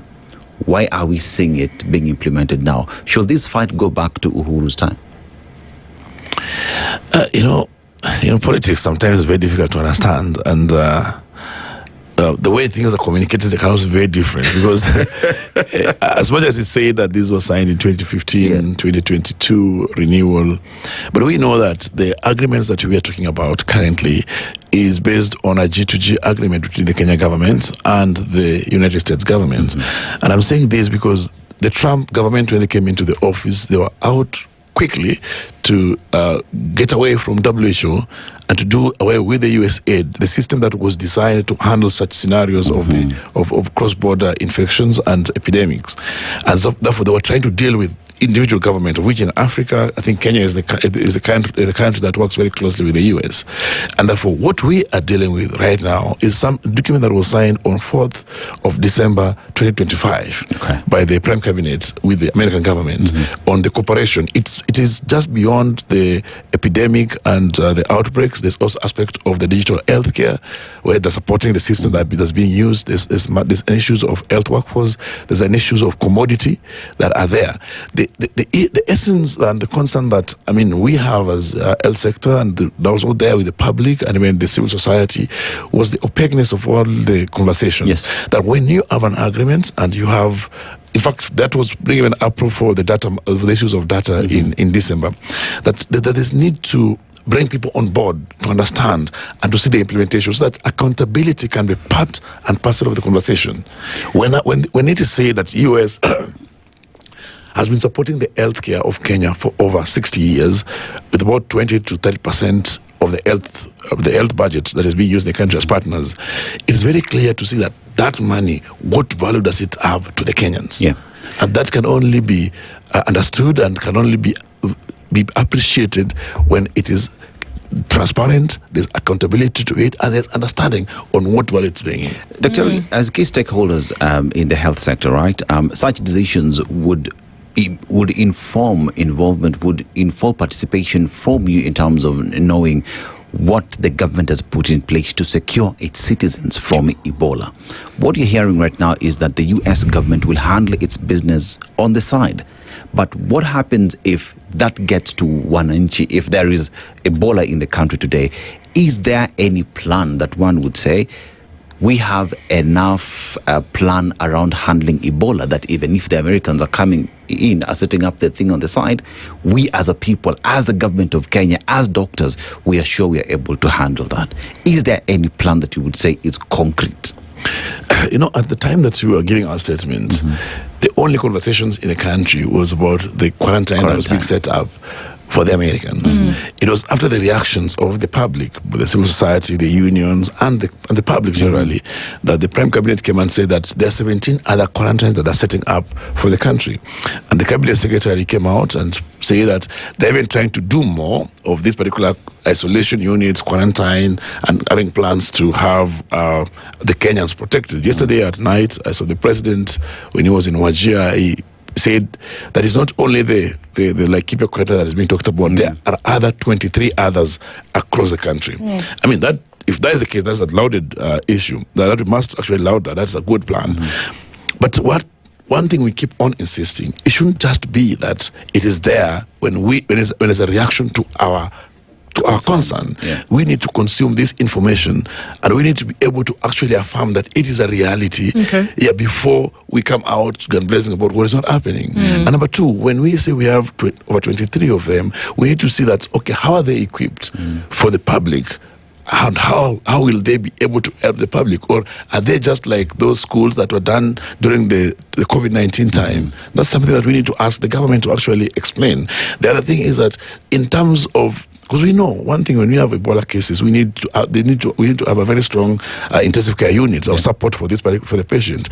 Are they equipped to such an extent? The issue of the health workforce, which also was part of our statement, we have a shortage of healthcare workers across the country. That normally, if you go to the hospitals, the waiting time to see a doctor is always over 12 hours, sometimes even up to 24 hours, and that is both in the public and private hospitals. So. And even the time we have seen the ratio of the patient to of the nurse, with the patient to the nurse is very high. It's very high. We've seen cases whereby, because the nurses are not there in the hospitals, or there are very few, there's the cases whereby we lose the patients. So the reality is that when we are talking about the 23, we are talking about preparedness. Is the government? Has the government employed more health workforce, or have they put a plan to have more health workforce? Because ideally done, when you have Ebola cases, the number of health workers that are needed to manage a case increases. You need like 6 nurses to manage one Ebola patient effectively. You need two physicians. So the health workforce is more. And that's why even during these outbreaks in Liberia or in West Africa, you realize there's a mobilization in the African Union to have healthcare workers. Because when there are few, and they have a longer exposure to this particular that particular condition, themselves get exposed. That's why we have cases of healthcare workers when in DRC getting sick. So in reality, when we have these preparations for the quarantines, we need to see actions. We need to see employment of health workforce across to not only work in these quarantine points or to help to be preparedness, but to actually make healthcare functional. Because it is not possible to say we are preparing for Ebola when we can't manage choleras or we can't manage pneumonias. Okay. Yeah. And have any of those questions then been answered? Because you said that the statement came out because there was very little communication in terms of what was going on.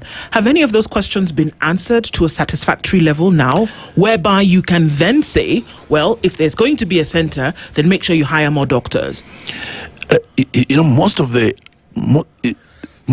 questions that we have answered, most of the concerns that we raised are in the process of being discussed, and mostly in the media. Okay. We have not seen, I would say, a correspondence to what need to be done. We need to see these things. We don't need just to hear about them. And that's one thing that I think the physicians also have talked about. There's one thing that made the civil societies go to court, that show the public what is being done. That this particular order that was gotten, that was stopping this quarantine and was stopping the isolation, the one of Laikipia, it's fundamental thing that was asking is about the transparency. What is the plan there for the Kenyans? And if this is being done, what is it about? What about it? What are the safety nature of the situation? And this is something that you cannot just respond on the media. You must have the stakeholder engagement. Let people know what's happening. Let the healthcare workers know. Let the civil societies know. Let the public understand what is happening. Because that's the only way that you build confidence to what is being done. Yeah, okay. From a medical point of view, are these partnerships normal of this nature, whereby, like you say, there is a disease that is it's a dangerous one? Have we seen partnerships like this between nations, whereby you off-take the infected and quarantine them for a time until they're well? Is this a normal practice from your understanding? There's the two things here. There's what we call the quarantine aspect, and then there's isolation. Okay. For example, when you, like now we know that the epicenter of Ebola is in Kavi region of DRC. And so anybody who travels from there has a possibility of being a suspect, like having interacted with somebody probably was infected in that place. So when you are from that particular situation, one thing that first happened is the quarantine, so that you for this strain is like 21 days to ascertain that is there any disease on you. Okay. So within 21 days quarantine is just to hold you to check whether there's a disease. Okay. Once, if it is confirmed, you are tested and you're positive for the disease, then now you go into isolation separately. Okay. Yes. So what is Kenya setting up? Quarantine centers or isolation centers? They are interchangeable, but they have to be set up, all of them. You must you just must quarantine. You must quarantine highly suspected individuals before they're isolated for treatment. Okay, so it's normal. Are we saying it's normal that a country would off-take? Yes. Because this is in the public glare, where Marco Rubio said very clearly that we cannot affect the American people. That was the first port, is to say there will be no discussion about whether we will put the lives of the American people at risk crossing over their borders. Now, whether there was an agreement in 2015 with Kenya to set up isolation and quarantine centers in the event that a disease would make its way in whatever area, that's another conversation that's building over time. But has this happened? This is my question. That it seems like the next normal thing. Whereas your good friend P.S. Oluga has said, you know what, guys, we did this with COVID. We did this. This is no big deal. Is it a big deal? That's the question. Or is the outrage for outrage? The big deal comes in at a point when the American government and American leaders come out and say that this disease is very dangerous to the point that we will not even allow our citizens to come back to the country. Yeah. That in case there's anybody that is suspected or is infected, we will not allow them to be even within our borders. And then they proceed to say that because of that, we have set up a quarantine or a place in Kenya for them. Exactly. So it comes out, okay, fine, that is a very good communications for your people in America, because then they're protected from any danger coming to them. But then there is no, then it also means then there's no value for the people in Kenya where this is going to be done. Exactly. And could Kenya not have said no? So that's actually what elicited the reactions. And from a medical perspective, taking into consideration that your PS in health is a medical doctor who understands a lot of these things, and also then take into consideration that there are many health professionals, the KMPDU, for example. You have doctors who sit on the health committee in Parliament. You have all of these individuals who are available in the country. Did Kenya have to say yes? Or was there something that binds Kenya to then agree to do this? And I'm talking from medical points of view. You know, when you look at the issue of when there's an outbreak like this, or rather there is a pandemic like this, I think also it's very responsible of the American itself to say that they will not have even a quarantine point in America. Because the time it takes for even the symptoms of Ebola to be seen, as for this particular strain, is over 21 days. So there's a possibility. In fact, there were reports that are being indicated that there are cases that are being seen now up to Brazil and South America. So there are chances that if they don't have that particular quarantine point the way they were putting it, then it is a possibility of then a person who is getting in without being noticed. And that's why, as much as that was said, they have actually plans to ensure that there is no surveillance. The point in case on this scenario is, and what is causing the concerns that we had raised, and what actually government ought to look into very strongly, when there is an outbreak like this, a lot of efforts need to be at the point where the disease comes from. We need to see as a country, how do we support Congo or DRC to ensure that this disease ends, that the people that are there are treated and are supported, that we lose less lives in such a scenario. And the same with Uganda, because when we have containment and support within that region, then it means that we'll have less cases of spread of the disease across. But when there's a panic where different countries feel like they cannot be safe to have containments in Congo, and then they have it in other particular countries or other places, then it then means that we can actually have new cases now being carried from the distance of, let's say, like Kivu to Nairobi to Kenya, over 2,000 kilometers. And that's why before that is done, there's a clear way that things need to be put up in place, that there's protection.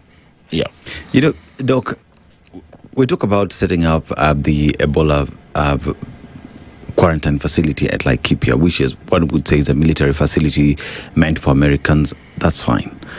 But we also have to look inward as Kenyans and ask ourselves, how are we dealing with the border at Busia? There's a Kenyan here who's a listener who's saying, we can't talk about setting up a quarantine facility when the borders are still porous with Uganda. You know, we are not even having discussions on how we're going to protect ourselves from Ebola crossing over through the border alone. We are not having those discussions inward as Kenyans. The government is not assuring Kenyans that there is proper surveillance, there is proper monitoring of individuals who have entered the country, say, in the past 21 or 30 days, to be able to know who has come from DRC, from Zaire, for us to know we are doing something right. Can we talk about setting up a quarantine facility without telling Kenyans how you are preventing Ebola from getting into the country to start with? I know that many countries have not closed their borders because of this particular outbreak, except Uganda that closed the border for DRC because we're seeing a lot of the disease crossing over in their borders. But I believe that just I believe, because I don't know, that these particular 23 quarantine points that are talked about by the government should be at these particular border positions, because I mean that is the most high places there where we would have high suspicions, and also around these particular points of entry like the airport and the likes. That's one thing that I will suspect from this particular conversation.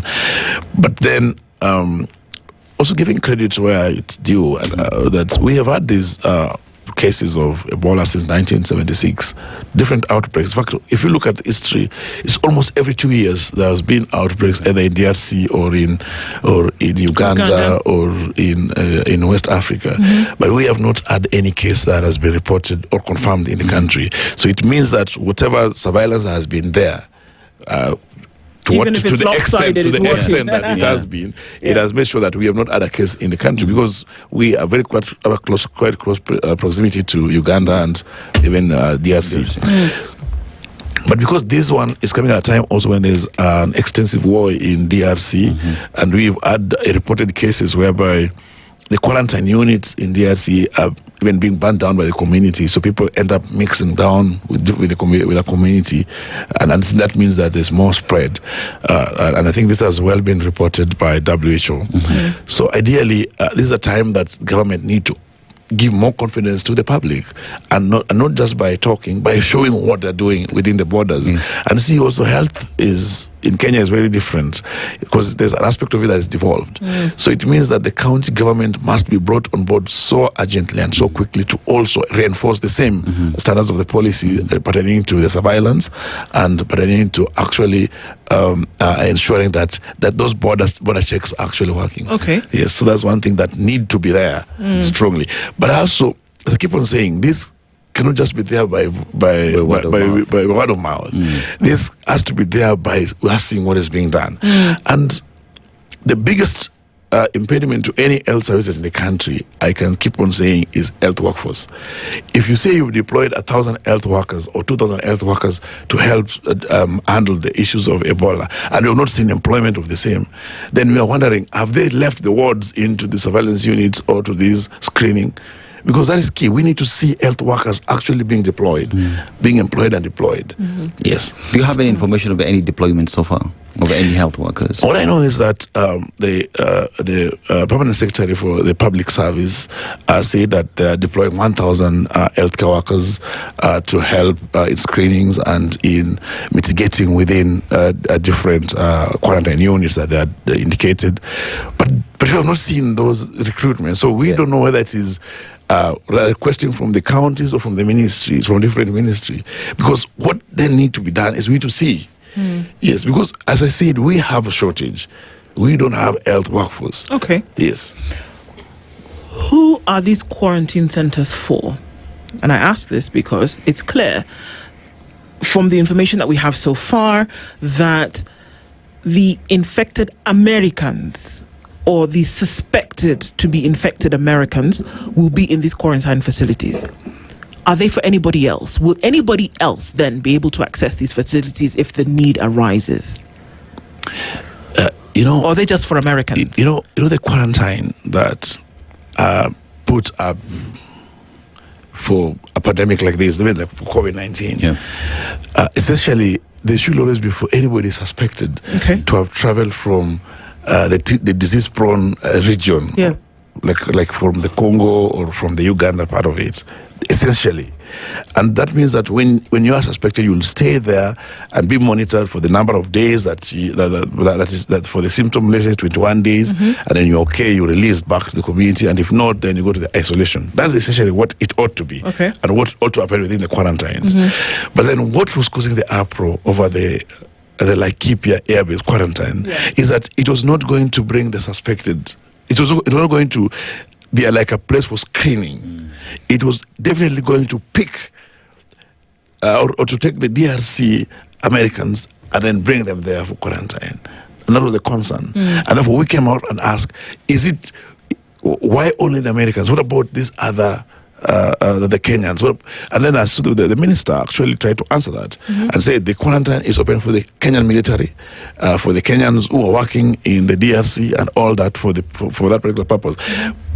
From that point, I feel like the concerns that union, like we had, the concerns that civil society have, the issues that was raising a lot of concern, in a way, is being discussed. Because initially, nobody was talking about the quarantine unit in Nanyuki. Initially, nobody was talking about the plans of these quarantine, the 23 that have been put in place, the plan government had for the public. That was not there before. So in essence, I think the reaction, the concern that the public have put up to the government is what has made them making them now to come up with all these particular responses. It's interesting. Yeah. So, I mean, let's look into some brick and mortar here. Yeah. What happens in a quarantine center? One would imagine that there are patients who obviously would be there and they're being monitored, treated, and then in the unfortunate event of death, for example, that is then taken care of and, things are moved. But that's just an understanding. From a medical point of view, what happens within a quarantine center, number one? And number two, who are the medical... I mean, because you've kind of segued to that with saying that then hire medical staff from Kenya. So is the assumption that the medical staff who will be working within these quarantine centers are American doctors who've been flown in to handle this and only them? Every quarantine may be set up in different with different level, depending on why it has been set. But ideally, if you go deep into identity of quarantine and isolation, a quarantine, like for example, the one that is the National Police setup around Kenyatta, the region, is that once you're suspected at the port of entry, then you are there to be monitored. They will check the normal temperatures, the normal vitals, to whether there is any indications of any of the symptoms for the disease. And if it happens that within the period, that is the incubation period of the disease, there is no symptoms, then you are free. You are clear free to leave the quarantine unit. But if you develop the symptoms and then the test confirms the disease, and then now you go into the treatment, to isolation and into treatment, depending on the severity of the disease, is when they will indicate, do you need an intensive care unit or do you just need the hydration? Whatever nature of treatment you will need for the disease, will be accorded accordingly. And as we have seen also with this particular strain of Ebola, there are no vaccines and there's no particular treatment that has been regimen for it. So most of the time, it's just treating the symptoms and with the hope that the body will eliminate the virus. And I think the reported cases so far of more than 6 people that have recovered. So that is it. So it has mixed skill of workforce within it. We have the physicians there, we have the emergency medical personnel, we have the nurses, we have the clinicians, we have the pharmacists, we have all the mixed skills within these particular setups to ensure that there is actually proper healthcare. Okay. But now, if you get down to the one for Laikipia, because this is something that is happening, but we have no understanding of the components of it. Okay. The information from the media is indicating that the Americans and American Corps were bringing their personnel to manage the conditions there. And the other information from America and from the media was also indicating that it was more of a field quarantine, that once they have the personnel, the suspected, and then they get sick or have symptoms, then they will be flown to Europe for treatment. That was the information that was there. This is not confirmed or verified by anybody from either the government of Kenya or from the quarantine base. And that's why we wanted to understand what sort of a quarantine unit was being put there. And if it is indeed open to the Kenyans as well, then in what nature? And does it mean, and this is something we keep on asking, and I think it has been denied by government so far, that they're not going to bring any suspected cases from DRC to the point. You get the point? They're saying that this is an open quarantine just like the other 23. That can only be confirmed by reality when they actually show it. And that's why we are bringing the concerns that what sort of a quarantine is it. Yes. Because, because when you talk about it being like any other quarantine facility, and the reason why this is actually as huge and being a discussion point today is because it is being built by the American government in a military facility. Kenyans yesterday tried to access the construction of that quarantine facility. They were not let in because it is in a military facility. Therefore, we cannot be told that this is any other quarantine facility because of where it is constructed and who is constructing it, so that disqualifies that argument to start with. But that notwithstanding as well, we are saying we're dealing with this virus, but we're not seeing research that is going into it, or rather heavy investment that goes into it, perhaps even with support from the United States government. Here we have a story where WHO has warned against the use of Kenya-tested Ebola virus vaccine in current outbreak. The Budi-Buji virus that currently is there is a new strain. We do not have vaccine into it. But would you say, based off information that you do have, that there is research that is going into producing the same, say, in the country, and there is heavy investment on that? In the country, I'm not certain of, and I think I will be rumor mongering if I speak to it. But I know that of the WHO, and I think the WHO director has been ideally in Congo, and one key statement that I put that they're actually undergoing they're doing a lot of research to try to get the vaccine for this particular strain, and even to get the antibody treatments for it. So that's actually something ongoing. And if you look at it from the report, it's not really the first time that the Budi-Buji strain is being reported. So it means that there's just been a delay on research on it that I must put. But then for Kenya, for us to really be part of a success to all this process, it means we have to invest in it. And we must not just be reactionary to the same. I know government is saying they have a very good relationship with the Americans and with the other African countries. That relationship can only come up when there's much more value to the Kenyan. And that's what we keep on saying, that we want to see. You see, the Americans have the interest of the public, the American citizen. The same. It's the number. It's not just an interest. It is the number one interest and priority. That same has to be the number one priority for the government of Kenya and the persons in the office. In every engagement, policy collaborations, in partnerships, and that should be the major thing. Which then brings me to the next question, Daktari. In this interest that we see today, and even the setting up of this quarantine facility that would see Kenya record its first confirmed case, is this in the interest of Kenyans or in the interest of Americans? We have indicated it out clearly that when you have a disease in, let's say, like Congo, and then you build a quarantine 2,000 kilometers away from it, then it means that it creates another epicenter in that region. Because then that means that the first case that Kenya would record will be based on that import to the country, which so far have been denied, but that's the reality. And then the management of that is very key indicator to show that will that be spread within that region and in the country. Because see, as much as we don't know the information on how the quarantine will be working, then there's no surety that whatever happens there will be protective to the people. Because the Kenyan, this is a military base, yes, for the Americans, and we have the military people there, and we have different service workers in that particular place. But they interact with the community. They buy food from us. And they drink within those particular clubs. That's why we even have, some of them have children there. Some of them have husbands, some have wives there. So you can't just say, no, this is a different. Citizens are living within the country, within the airbase, then there's no interaction. If we think like that, then it's not possible to prevent spread or an outbreak. But when we know and come out openly and transparently on the situation, then it is easier.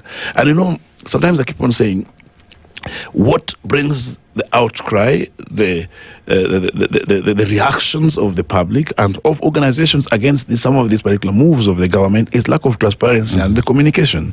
Because if all this is communicated prior in time, understanding is put up in place and plans are put, then I don't think anybody will come up to object. I think they would come up to object, Daktari. Because at the end of the day, what we're looking at here is a cross purpose. That the country that is bringing, because we can try and talk about the politics and all of it, but the country that has refused to have this disease cross its borders is saying, take our infected people, put them in your country, we will fund the facilitation of these quarantine centers or whatever the case may be that you need, but keep them over there. And so it's beyond a political conversation. It talks to things like state sovereignty. It talks to things like protection of your own people. And until and unless somebody is bold enough to say, number one, be transparent. If you're not transparent, then do this. It's beyond transparency, Dr. Because here you're saying, what is Kenya doing? What is Kenya doing to protect its own people? Because one case that seeps through those quarantine centers might be unmanageable for Kenya. That's the truth. But no, there's one thing that we must agree, that by the time that this is not talked about, this people knew it was wrong. Indeed. And if it was to be talked about and discussed with the stakeholders and with the engagement, it would have been a different approach. And that's what I'm trying to put it out clearly, that when there's transparency, there's communication and there's discussion to what is being done, then certain things will come out into the open, and certain things will be done differently. It will be that yes, the quarantines are built, but they're built across the country, but they're not built to import people. And that's the point. Or if there was transparency, you could actually be at the position where you say not done properly, but not done at all. You see? That you could actually be at a place that we're not even having this conversation. That something else could be the case. You figure it out. But that Kenya is so openly welcoming this without a conversation with its people. By the time Marco Rubio sits in a press conference and sits next to his president and has a conversation about how we're not welcoming Americans, it's not just the two of them. There have been lobby groups, there have been the medical fraternity, there have been institutions, there has been America CDC who have said, you guys, you know what? Congress, this is our position. They made a statement after they had public participation, the things we yap about here, but that doesn't happen. They made a statement, not on their own cognizance, just the two of them, but there are institutions behind that who've come together and said, you know what? Protection of American people, number one. So you guys go out there and say that. But it looks like it's the opposite on this side, where it's okay, let's do this and go ahead with it. And then if it seeps out, we'll know what to tell the people of Kenya. So much so that there's a court order that has stopped the procession of this thing, but that doesn't seem to matter. Today is the 2nd of June. There's supposed to be the process in court about what all sides will be heard, so that the court can pronounce itself. From where you sit as the KMPDU, the body that one would say, okay, could be the one on the forefront, actually saying, excuse me, what are we dealing with here? Understanding the medical repercussions, understanding the social issues that surround this, politics aside. If a court has pronounced itself about how this process should or should not continue, but that doesn't seem to be adhered to, then in what position does Kenya actually find itself? You are not deaf or blind to the medical situation in the country. Take COVID and toss it out take Ebola and toss it out the window for a minute. How are you able to handle things that are killing people? In fact, when COVID came, malaria and HIV looked at it and said, excuse me, take a number, because we are still here. Unable to handle a number of things, and then you're coming to add a potential risk. So who made the decision? And are we not looking at deeper issues here, whereby the medical sovereignty of a state could be compromised severely because people made a decision based on dollars as opposed to the people's protection?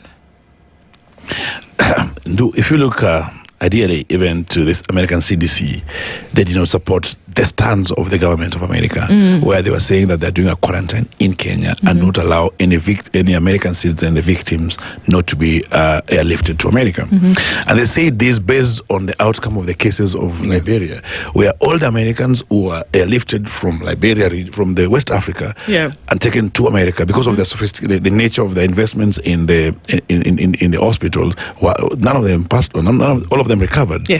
So so they're saying that they could actually treat them better in America. They were treating them better. This is what the CDC said. That's what the CDC said. And they said that the decision to actually transfer the infected or the suspected from DRC to Kenya, and the new policy that doesn't allow them to go to America, was wrong. So that is the decision, and that's the statement that has come from the CDC. So if you look at that, and look at what we have put up out there, that when you come out, when you bring a disease from, let's say, DRC to the country, there's a problem. To Kenya, there's a problem. So the decision that was made based on this was a political decision. And the reality of it is what is making us have this conversation, saying the government that the issues of healthcare and the sovereignty of people, in every decision you make, in every situation, the Kenyans must come first. And we must protect the Kenyans in any of these decisions. Yes. Simple question. America has said no to its people. They've said no to the infected Americans. They will not come home. You get? Yes. You might as well go get treated elsewhere, but we will not allow you to come back home if you have Ebola virus. Kenya and the United States of America only have bilateral arrangements. We do not hold brief for American citizens. Kenyans are asking, who is holding brief for Kenyans? Can Americans decide on matters to do with, on medical terms, what is happening or what should happen in the country from medical perspective?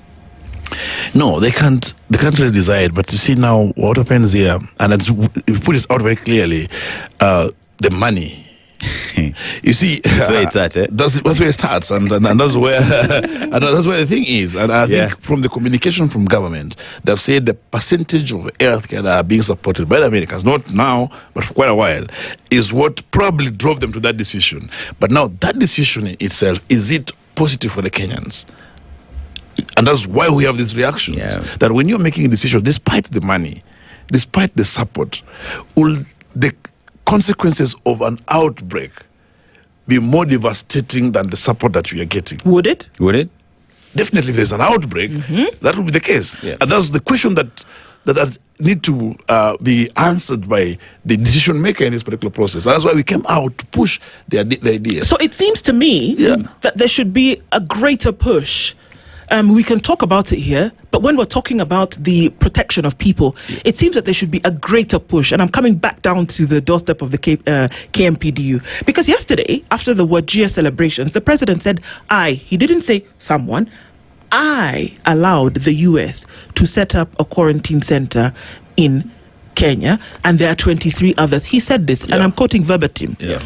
Now, in that place where you could actually say, excuse me, Mr. President, if we deal with a situation where one person is infected and can touch another person and be in the presence of somebody else, we will be dealing with something that we are unable to handle. It's not politics, it's not romanticism, it's the reality that Kenya right now, because that's the thing about these things.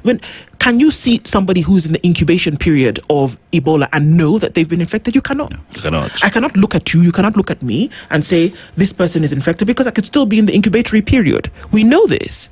Now, if you're dealing with such a thing where there could be people milling about, like you said, people who leave that base are sitting having a drink at the end of the day. People are frolicking back and forth with people within bases. We know this happens all the time.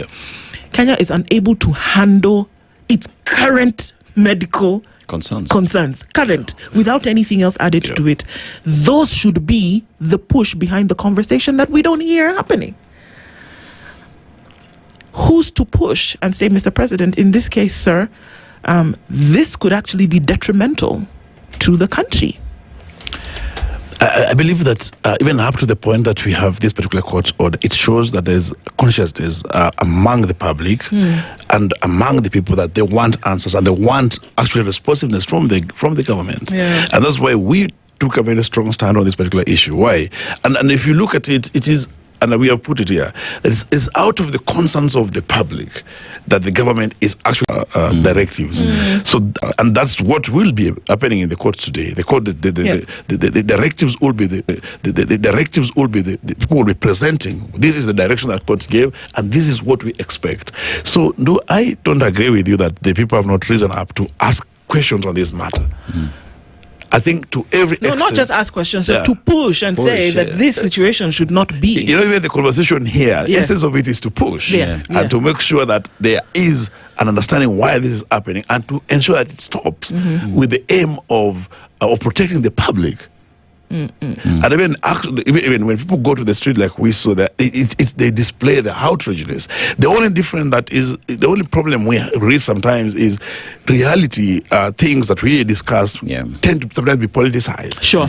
So people pick those things and take them into different situations that then now dilutes the reality of how we can solve the problem. Indeed.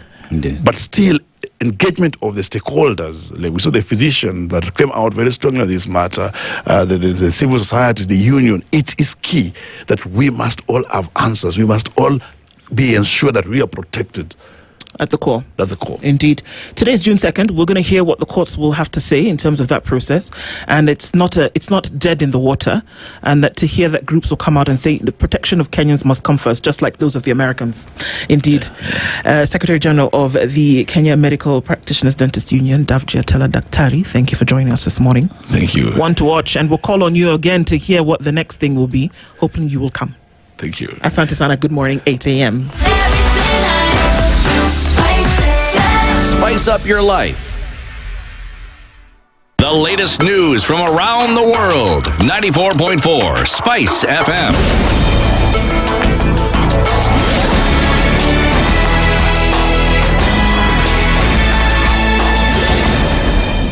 Good morning. This is the News Wire. I'm Leah Ubaga.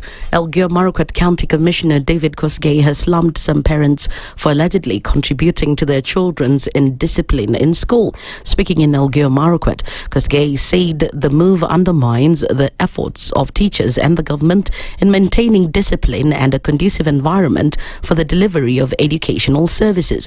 According to him, the government has strengthened inspections in several boarding schools, including Tambach boys, following cases of disciplinary misconduct reported at the school.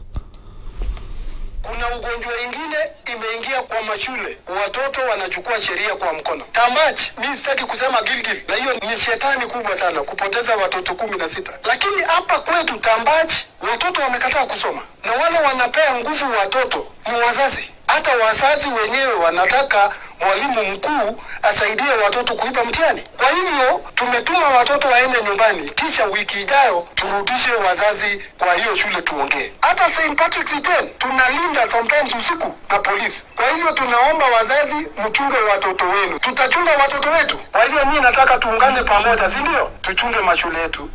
Meanwhile, Kosgei stressed that the government will not relax its grip on the war against illegal alcohol in the county.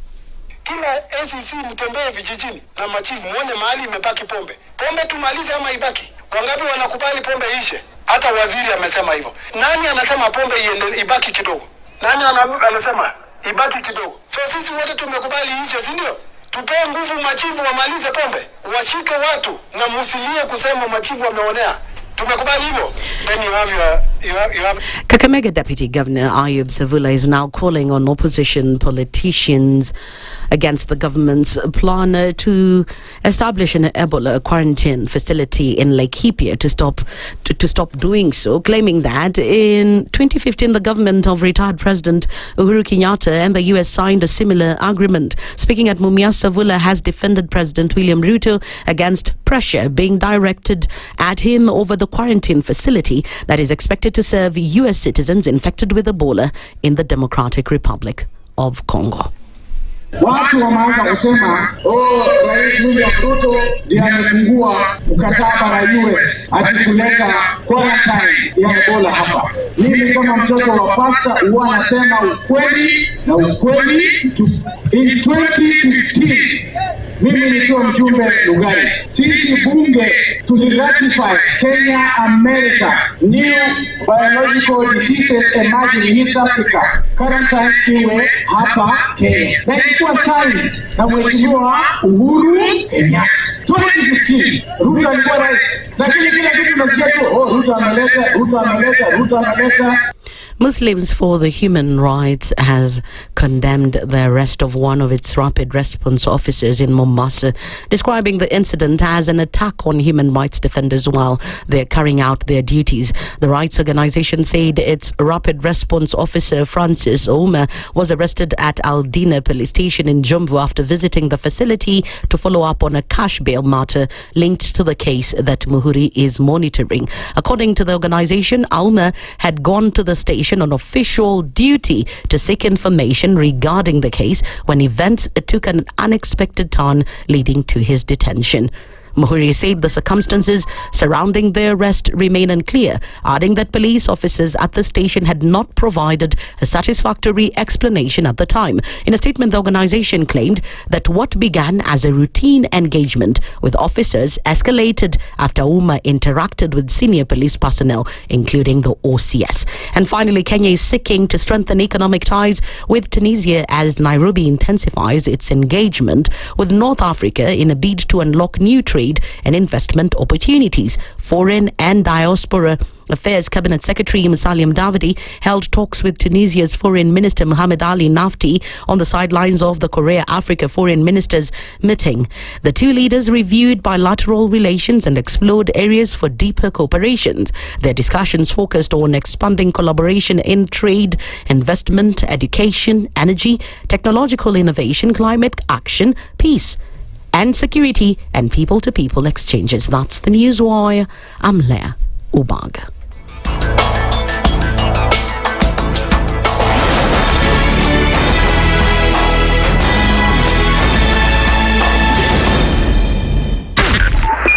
.5 Spice FM, Kisumu. Turn up the heat with endless entertainment on Star Times. Feel every moment of the action as the biggest leagues reach their thrilling finales.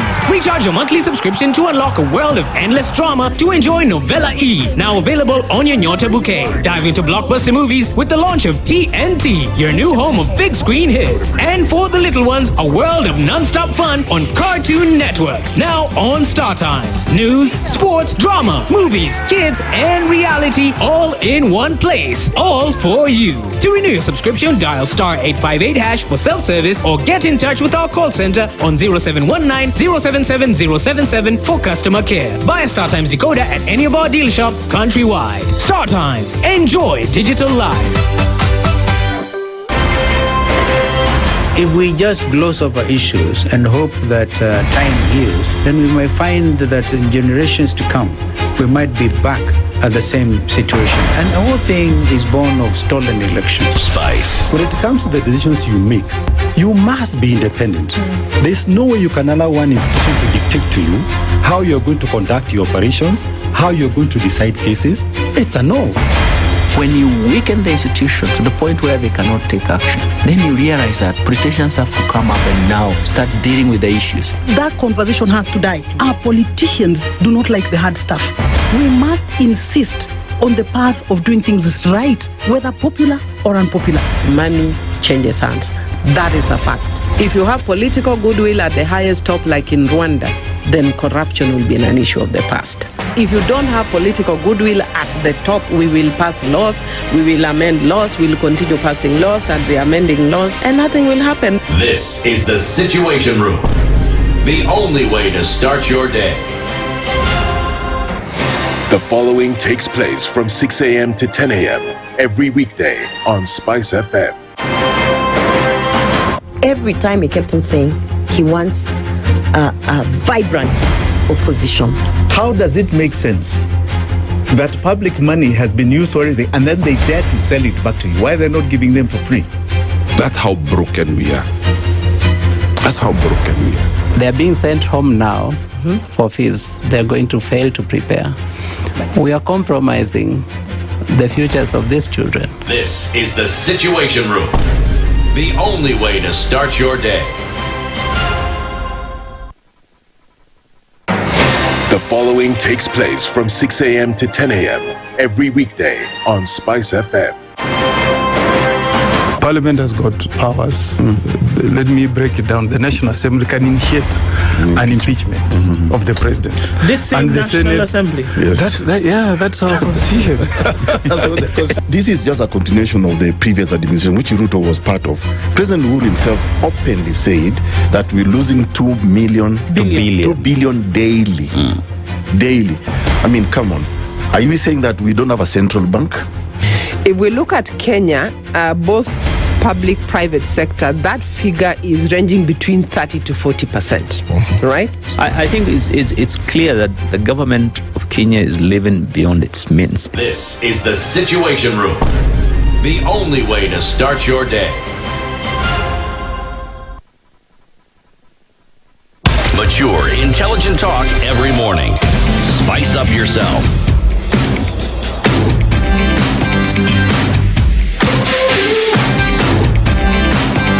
Mornings done right. 94.4 Spice FM, Nairobi. It's now 9 minutes after 8 o'clock and getting into the third hour of Kenya's biggest conversation on this Tuesday morning. And yes, quite a number of things that we look into, whether it concerns how you're going to look at things like state sovereignty. Then we get into a conversation around Game Plan 2027 and what it looks like there. But before that, generational wealth that you pass on from one generation to the next is actually that's how you know that you actually have something in the can. Yes. Right? And when you talk about generational wealth, it's not about if, it's about when. You know, it's about when and what it is you're planning, what you're doing with your time right now, with the finances and resources that you have today that will transcend you to your generations and other generations to come. So unlike ordinary life insurance, right, the Britam Whole Life Plan continues for life and offers coverage ranging from 5 million all the way to 100 million. So, Nduh, here we're talking about when you are saving, right? So you're saving through a period, say 10, 15 years, right? And during that period, remember, you've been allowed to lipa pole pole so that it's also not strenuous for you. So that when you're saving up for this future, it is easy for you. Now we're talking about your whole life. If you finish paying at 15 years and God decides to take you to 90, this entire plan is there for you for the entire period. Wow. It does not end when you stop paying your premiums. So with additional benefits like a waiver of premiums in the event of retrenchment or critical illness. So here we're talking about a question where you are working, you are saving, but unfortunately restructuring happened. You lost your work. So what happens is you will be removed here from around 6 months as you plan yourself, so that when you come back, right, you have planned yourself. You're not struggling to pay this premium. Now, take action now and do it again. Send SMS with the word life and your town to 21778, or you send a WhatsApp, or you call 0705 100 100. Good girl. Thank you very much. Because Britam, it is not if, it is when. It's not if there will be an election in 2027. It is that it will happen. When we even know that it will be the second Tuesday of August in 2027. We're ready for Tuesday. We already know the date. Yes. Okay? The game plan in terms of what's going to happen is something that is being put together by quite a number of folks in their circles, assuming that that's the game plan. But then we can be prescriptive and say, is it possible that people will look in this particular direction and perhaps go that way? Now, in this game plan 2027, the question that we're asking this morning is that who is speaking for the people? And if those who are speaking are not speaking for the people, they should not be speaking. Yes. It's a question that we're asking this morning. To help us with that conversation, political strategist Javas Bigambo is here with us this morning. Good morning, Javas. Good morning, Nduh. How are you? Very well. How are you? We thank God. You do? Sure. Always. Okay. Karibu sana. Asante. The Member of Parliament for Kajiado North constituency is Onesimus Ngogoyo. He's also here this morning. Good morning. Morning too. How are you doing? Good. Karibu sana. Asante. Thank you both for being here this morning. Before we get into this conversation, Dennis has taken us this week to the place where they come second to the others who make jollof. That's Ghana. Good morning, Karibu. I like the way you took that. You didn't even want me to ask the question. No. I don't want to leave room for mistakes. Anyway, so let's also say that they produce lots of cocoa, but not chocolate. Right? So they also have a lot of gold, but that gold is processed outside as well. So one looks at all the resources that they do have, including our petroleum product, and perhaps it's about time to look inward. But You cannot talk about Ghana and not talk about Kwame Nkrumah and his role in Pan-Africanism that we talk about today, because he said, as an African country that got independence, the very first country in the continent, it would not make sense for us if it does not translate to all the other countries in the continent. So let's go to the proverb. The lizard that jumped from the high Iroko tree said he would praise himself if no one else did. How would you interpret it, Jarvis? Well, of course, I've never been a lizard, but... Assume to do your one. well, of course, it's always presumed that for observers, that when a lizard, and when you look at its character, the moment it jumps from any kind of tree branch, it falls to the ground, looks left and right, then dashes away, wagging its tail. It's always assumed that it's been looking for a praise, for a proper jump. And when you look at them through the lenses of the lamented, now departed, inaugural dreamers of Africa, people like Nkrumah and others, is that Africa must not wait to be praised, for instance, for it to know that it's doing the right things. African leaders must not wait for praises from the West to know that they are doing it right. In fact, Africa and African leaders must take pride in the originality of their thoughts and dreams and aspirations to know that whatever decisions they make is headed in the right direction because it's their own decisions. Yeah. Gogoyo, how would you interpret it? I think looking from my situation, or rather the country situation right now, you have leadership cannot be looked from outwards. We have to be a people that are looking inwards, trying our best to create a better environment. And we have an opportunity to do so because we are the ones who are living. Yeah. Having said that, also allow me to say that every situation calls for a lens, and based on your environment, you have to adopt. So in my opinion is that for every challenge, every situation, we have just to find a way to move forward. And that is what makes us who we are. Yeah, well said, well interpreted. Thank you, gentlemen. 2027 is literally around the corner. I mean, we just broke into June yesterday, and that leaves us with, give or take, 12 months and, well, rather 1 year and 2 months to the next election. Maybe just slightly less than that. And that there are conversations that are already being had that you would imagine as though the IEBC has already announced that campaign season is open. I don't even know if it's going to be a blip in the skyline when they make that announcement, because everybody's already started getting into it proper. Having said that, the will of the people, for the longest time, seems to have been something that is put to the side. The last election that Kenyans participated in was one of an economic nature. That it was clear at that time that Kenyans needed something to push them forward. And we're talking about microeconomics here. Does that change this year? This next election, where it seems as though there is a cry where they're saying the will of the people, the voice of the people must be heard, must be done. Is that the direction, or are we looking at economics again? We'll start with you, Jarvis. Well, elections is always about the people. And I'm seated here with a great kindred of mine, a great friend for years, Honorable Gogoyo, a political nomad, actually. A man who's belonged to 3 political parties, think KANU, Jubilee, UDA, and now warming up to join DCPI from the way he's been characterizing his politics. Kajiado North are inherently nomadic in nature, so that's true. Yeah. So I thought, you don't need to praise them. Yeah, and I would say that given that elections are about the people, what is central to the people is their way of living and what makes their life worth. Yeah. And that's the economy. I remember in the 1992 elections in the US, it's Bill Clinton who quipped that it's the economy, stupid. And if we look at it that way, 2022 was actually about the economy. Nduh, I can promise anything in my clan that even 2027 and nearly beyond as well will be about the economy. And it is about the cost of living. It is going to be about agriculture. It's going to be about the spending power of the people.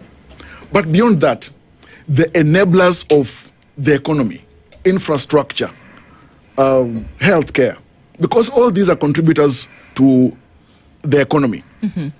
You cannot have a flourishing economy when the healthcare system is limping, for instance. And that's why, for example, we've seen under President William Ruto, the critical efforts to make sure that there is health reform in place, health infrastructure, to ensure that universal healthcare is achieved, at least progressively, because even when you look at the Sustainable Development Goals, universal healthcare is a critical component. People and goods moving from one point to the other, infrastructure is an enabler. And that's why we can see also, for example, even the National Infrastructure Fund, a law that was passed by Parliament, where my kindred, Honorable Ngogoya, sits, is going to be a critical cog in financing infrastructure development in the country. And just as we've just celebrated the 63rd anniversary of the Madaraka Day, we've seen how, beyond the enumeration by His Excellency the President, various infrastructure projects that actually have materialized by way of visionary leadership, focused leadership, moving from the various administrations. 5 Kenyans have now taken oath of office as president and presided over the affairs of this nation as president. And with each epoch, we have seen the vision of each presidency, their determination, their focus, and trying to lift the people economically to the next level. Ngogoya, when you talk about the position that the country finds itself today, one asks the question, who is there for Mwananchi? Why is that the question? Because you look at the representative of Mwananchi and even in the bills that appear in the house that you sit in, and many say does not involve Mwananchi, public participation remains to be a suggestion.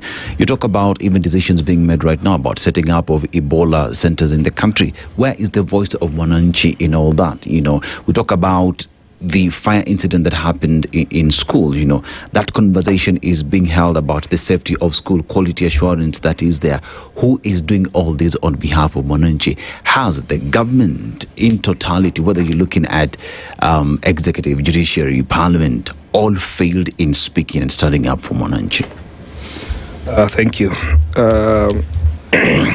2027, unlike any other election, we will have a number of objectives. But the main one, 80% of why a president, a governor, a senator, member of parliament, member of the county assembly will be elected, matches the economic, the social, and the political aspect will prevail. 80% will be, are you the right person to represent people in whatever position? Now, 2022, remember there was a big fight between the hustlers and the dynasties.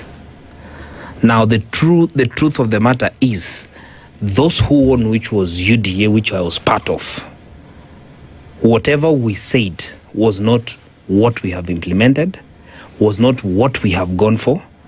We are directly opposite of what we said. And on policy, I will, and allow me to explain this, that for instance, we believed that our party will move up policies that are bottom up, that are believed to be getting people from the bottom of the ladder to climb up. One of the instruments that would do that is the finance bill. As we talk today, the current finance bill as it is, and has been published even in the newspapers today, some clauses are in direct contradiction, on the contrary to the same. When you say you want to bring people from the bottom of the radar to up, it means you're putting in place a mechanism where they will thrive either in their business. You will give them an opportunity. For instance, in the education sector, you will provide a way where they can move for instance, from a technical college, from the university, you will give them an ease to ride up. Now, that from the finance bill, you would not be able to achieve that. The current finance bill tries to raise 117 billion. Yes. And it is a lie when the CS says that the current finance bill is just normalizing, harmonizing taxes. They are raising 117 billion, and I can prove that from the finance bill. Now, when you're in the times that we are in today, when oil seems to have a problem, when oil products getting into this country seem to be not in their normal phase, you need to put in measures that can ease down some of those things. That means you have to come up with measures that can put in ways of reducing the cost of fuel in this country, which is a catalyst to many other things in the country. So, as we talk right now, and that is why Jaffas would easily tell me, I am a nomad. Naturally, where we come from. Yes, established. Where we come from, you go look for pasture and water. If you don't then find you get it, your kettle. And if you don't find it? And if you don't find, you go even further. Okay. So when I went to UDA, I thought we'll go to Canaan. But there was none. And you know, by the way, moving is part of life. Actually, where we come from, that is how we should do it. And we will move until we are comfortable where we're moving. And that's why I'm saying that the 2027 election, and you see, Kibaki was a KANU man for all his life. He became a DP man. But he achieved something for this country when he was in NAC. That is when he became president, and that is when he was able to do a number of things. For instance, free primary education came in 2002, 2003. It is Kibaki who signed the CDF bill when he was the president, bringing equality into 10 constituencies then, that you'd have a share of the national cake to every constituencies. He was the first president to do so. And what was called the national water policy, that the ministry then would have, assuming they were able to implement, that you'd have had water for all our public schools. Then it was moved by Okoh Ethuro. And you know, some of those things are very practical when you look at them from the sense that it was something that was approved in the National Assembly, and that is a water policy that was approved by the Parliament of the Republic of Kenya. So in my opinion, 2027 election is not any other election. And 80%, much as you will talk about the roads, the health, the everything, number one, you must get the right representative. Let's stay with you for just a minute, because a colleague of yours sat in this chair a few weeks ago and told us something very alarming, that there is not one pro-people law that has been passed in this current parliament, but that all of them have been pro-government. Would you agree with that? To some extent, yes. Majority of the bills that thrive, of course, are government bills. There are a number of bills that are pro-people that have not seen the light of the day. For instance, Njeri, the Member of Parliament for Kirinyaga, has a very good bill that seeks to remove what is called, when bodies are lying in mortuaries, yes, probably they had bills in hospitals, to decriminalize that you can hold those bodies until they're able to pay. So, and the argument is that let's give the body to the family, and the issue of payment and everything can be left to those that are living, which can bring dignity to some families, and you do not have to sell your land for somebody who is deceased. So that bill has gone through the second reading. First and second reading, yes. First and second reading. It has not gone to the third reading. Now that is it is a pro-people bill. Yeah. It is the people who actually feel the weight of such issues. When you say there is none, I would disagree. Okay. Because, for instance, I have a number of projects in my constituencies that are courtesy as a result of the National Assembly. Okay. So if I would say that there is nothing pro-people, then I would be lying. Okay. The issue is what percentage is pro-people. Yeah. But remember that and you see what we have in Parliament is a majority control Parliament. So these broad-based people, as we talk today, the ODM people and the UDA, they happen to be the majority. Yes, they do. And when you look at even the numbers, most probably things that emanating from Bigambo, ideas, though he's not a member of parliament or a cabinet secretary, anything emanating from him might see the light of the day because of the numbers that are in the National Assembly. And he knows that very well. But he's also a chairperson? Not chairperson, he's a co-chair, very powerful co-chair, person. yeah. Co-chair, appointed by the president. He's just equal to a cabinet secretary. He just comes, it's only that he doesn't have the GK, but I'm told nowadays he has. He just comes next, I think, to the AG. Yeah. Because they're the ones proposing what are the legislations that, now are to be. Actually, he is the one representing the UDA party. Okay. The president's party, he's the one. If there is a problem, part of the people we have a problem with in this country, Bigambo Jaffas. He's one of them. Javas, as you respond to him, I'm perturbed. I'm perturbed where I sit because Ngogoyo got into parliament using UDA. Yeah. He's still a member of UDA, even in that house. In the very house where another member of parliament says the number of people bills is minimal, where again the agenda that UDA promised to give Wananchi all of a sudden does not exist. One asks the question, even as we approach 2027, what miracle would leaders, members of parliament, the legislature have to convince Kenyans to vote them in? Where does that trust come from? My relative Ngogoyo is a very serious person, except when he is not. And he has spoken to many issues here, some which are contradictory by the fact that first, he was sponsored to parliament by UDA.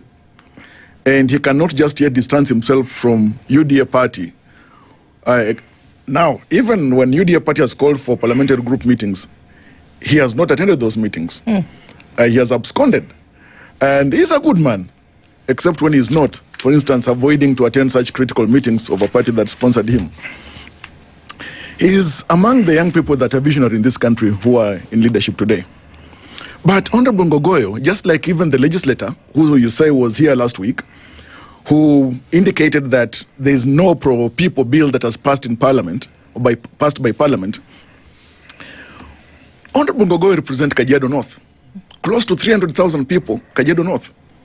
Those people, he speaks for them when he's in Parliament, by way of oversight, legislation, and representing them there, together with the other members in the August House.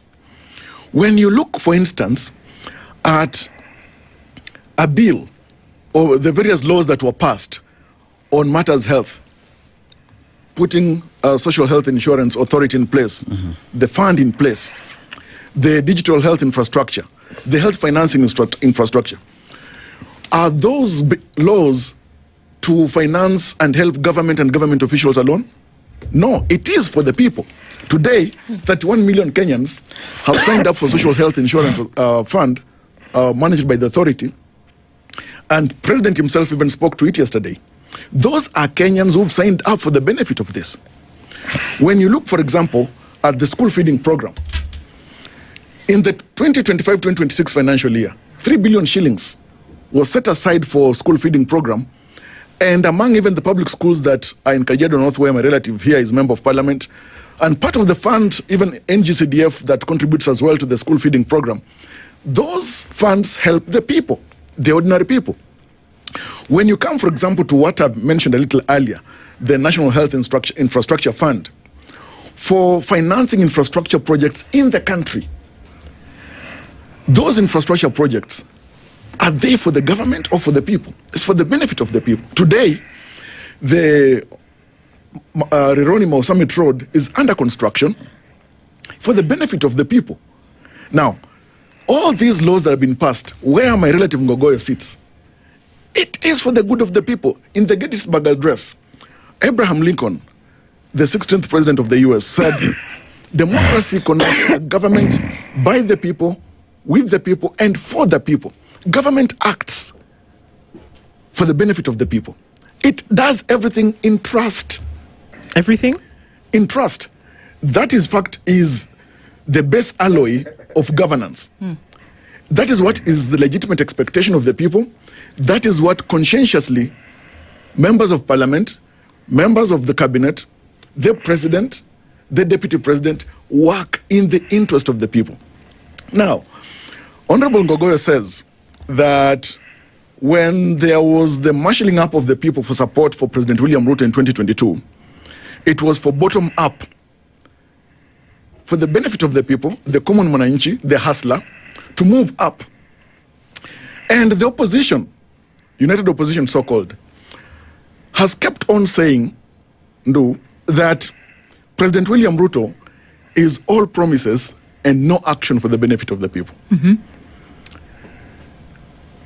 All promises? Reronimo Summit Road is now being constructed. Just promises?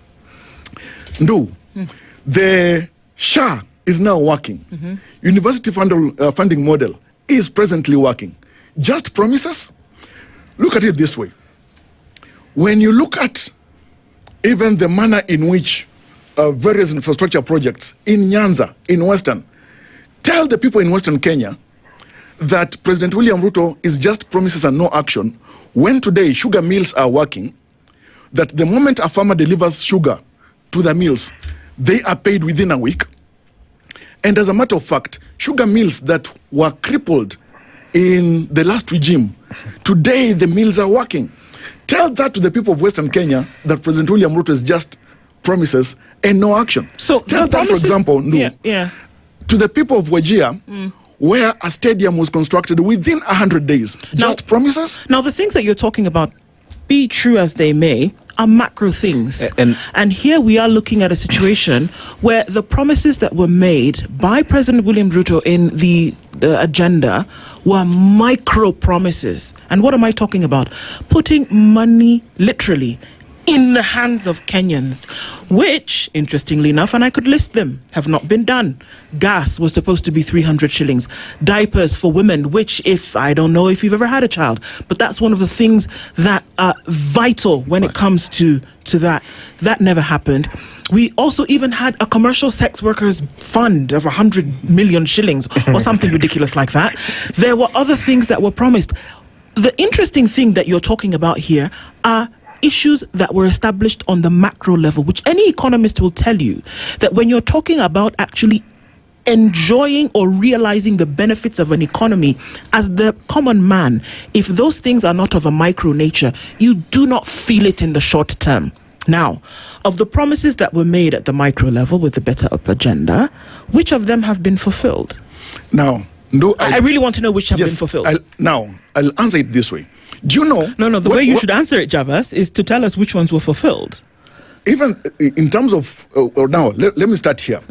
President William Ruto went round the country in all the 47 counties, even in the company of my brother Ngogoyo, having economic fora, discussing with the people about what they want to be implemented, about the economy, holistically. Yeah, but having a conversation does not put something in my pocket. I want to know the things that he said he was going to do. For example, maybe I can help you. When he said gas, was it done?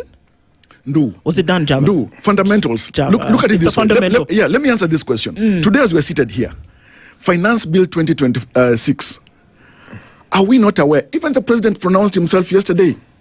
Any person earning 30,000 shillings and below, they will not be eligible to pay the payee 10% of their salaries. That's going to be in the finance bill. Now, that's going to increase the spending power of the hustler, the common man, whether let's be cautious sector, of the words that you use, Javas, because you talk about discussions being had, things going to be done, things having been said, fora having been conducted where people have conversations. My question was clear and simple. One of them. Hang on. I asked, of the micro promises that were made, because there were micro promises, and like you keep referring to your relative, they were there. You can tell us. There were micro, and remember, I'm not talking about the macro, because you are speaking of macro when you talk about Rironi Mount Summit, when you talk about the highway to wherever. Those are macro projects that in the short term, Kenyans will not get relief from, okay?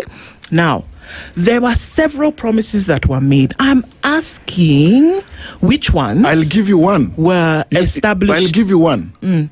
No, facts are like a head. Whether you like your head or not, you cannot change it. Then one of them. Give us. Fertilizer. No. It was 7,000 shillings. Today, is it not being distributed at 2,500 shillings? Ask the farmers. You know, most people here, Gogoyo here is not a farmer, so may not even perhaps feel it. Farmers today, production in matters by farmers, maize, etc., go to the food basket in this country. People are enjoying the outcome of President William Ruto's policy of reducing the fertilizer cost from 7,000 shillings to 2,500 shillings. That is a fact. Nduh, from where you sit, has that happened or not? Fertilizer has been reduced from 7,000 to 2,500 shillings. It has been reduced. Thank you. Now, look at, for example, even the cost of food. You want to be careful here. No, Nduh, let's face it. Okay. In 2021, 2022, early 2023, what was the cost of food retailing across supermarkets? Which food? No, we are talking about, you remember even we had the Unga protests. Yeah. Today, what's the cost of a bag of flour? And here we're talking about people who procure flour in our supermarkets, not people who go to millers locally, like in my village, to go to the local miller to grind flour for their food and for their porridge. It has gone down tremendously. And that's a matter of fact. Now, the issue, for example, about fuel cost that Honorable Ngogoyo spoke about, there are some issues that international fundamentals of the economy affect that actually internally, for instance, just recently, when the Iraq war with the US and Israel broke out, well, we are party to it. But the domino effect affects our economy. But the domino effect that affects all economies, and there are countries today who are able to shift fiscal policy to cushion their economies regardless of global issues. That is a fact. And so when we talk about citizens' livelihoods being secured, that's what we talk about. Where governments taking into consideration that global factors would affect the economies, they sit and they do a turnaround in Parliament and they say, guys, what can we do to ensure the protection of the livelihoods that a constitution binds you to do? And this I want to bring Ngogoyo to say, how do we see that those protections come into place? Because, by the way, you might want to know that cane farmers don't walk into with their cane today and get paid today. That's not happening. They're paid within a week. It's not happening. They're cane farmers who, it's not the case, because there are farmers who are not paid within a week. There are a number of them. And we still have sugar that's being brought into this country that's being sold lower than what cane that sugar farmers are bringing to and are crushing for. That's the case. Ngogoyo, please, and Dennis has a question. Allow me to begin by telling Jaffas, I want you to be factual. Number one, there is no feeding program in the country. Zero feeding program. My constituency does not have any feeding program. There is only a subsidy that is provided in the ASAL areas that did not get funding in this financial year. Zero. Ngogoyo, check the budget. It's not about the budget. I'm telling you what has been released from the exchequer, zero that has gone to that program called feeding program. You can confirm that from the expenditures end. Budgeting is not where you get the money. You get the money at expenditure. Now money has been spent by GOK on the food feeding program. I come from Anasal County. It is zero. Ministry of Education is the recipient. Schools are the recipient. It is zero. Number two, there is no contract, valid contract for the Rironi Mau Summit road. If you have, provide. No valid contract. There is no contract for that road. It is, you're just giving a theory. They are looking for funding. They've been to China. No contract. So don't tell us about anything that you do not have a commencement date and a date that it will end. Any valid contract in the Republic of Kenya has those two things. It must have a date, commencement, and a date when it will end. Provide that and you will say we have a contract for the Rironi. Whatever is happening there, I don't know, but provide the contract, because that's the only document any Kenyan can check on to say that you have a valid contract for anything that government is doing. Allow me to say that, one of the problems I have with people who are in the broad-based is the assumption. One, the president came to Kajiado. We had an economic forum, true. We agreed that in Kajiado, we are livestock farmers. And it is true, I'm not a farmer in the field that you are in, but I am a livestock farmer. We agreed on setting up in the veterinary farm in Kajiado, setting up a leather tannery. We agreed. This is what we were going to do for farmers. That is the commitment we signed. I signed, the president signed, and even local people signed. We agreed with him that we will not take our cattle to Dagoretti. We agreed that if we slaughter in Kiserian, we will take our hides and skin there. He committed that he will bring the company called Boss. What they will do their shoes and yes. That is what we agreed. And the economy of Kajiado, we committed ourselves that this is what we need, and we agreed. We even told him that meat, packaging, everything will be done from Kajiado. He said yes.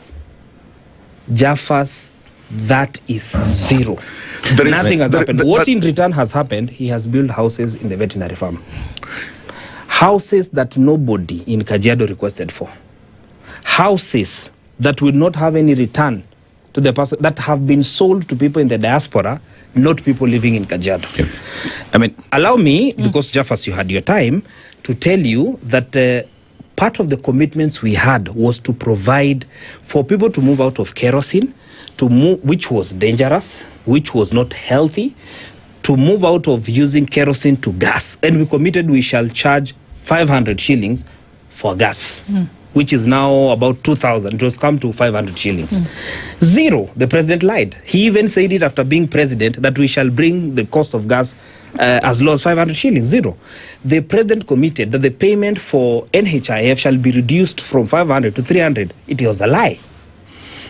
And let me tell you, you're saying that one people are registered in the social health insurance. Being registered is not the issue. What services are you getting in the 31? For instance, today, a teacher, before they had a scheme, Supreme, by TSC, as we talk today, a teacher cannot go to a health center that they desire to go. They have to be forced to go to a health center that has an agreement with SHA. It is in contradiction because you see, once you have an insurance scheme, you decide which health facility you want to go to. As we talk today, all of you are employed, meaning you have a reduction for SHA, including Bigambo. Bigambo himself cannot go to an institution that he desires so by SHA. He has to be given a list of those ones that he will choose for. For instance, I come from Mongata, Rongai, Kiserian, and Ngong. I could choose a hospital like Beacon of Hope. It's a private hospital. It is not prescribed in the SHA. You cannot choose it, while it is a facility that could give benefits. And when you go to the government one, what is happening today, because they have not received the monies from SHA, they are not able to have certain, basics. So they will not be able to provide, and therefore you'll be referred to. And I want to tell you, Jaffas, why we are saying no to this Ebola quarantine thing. Two things.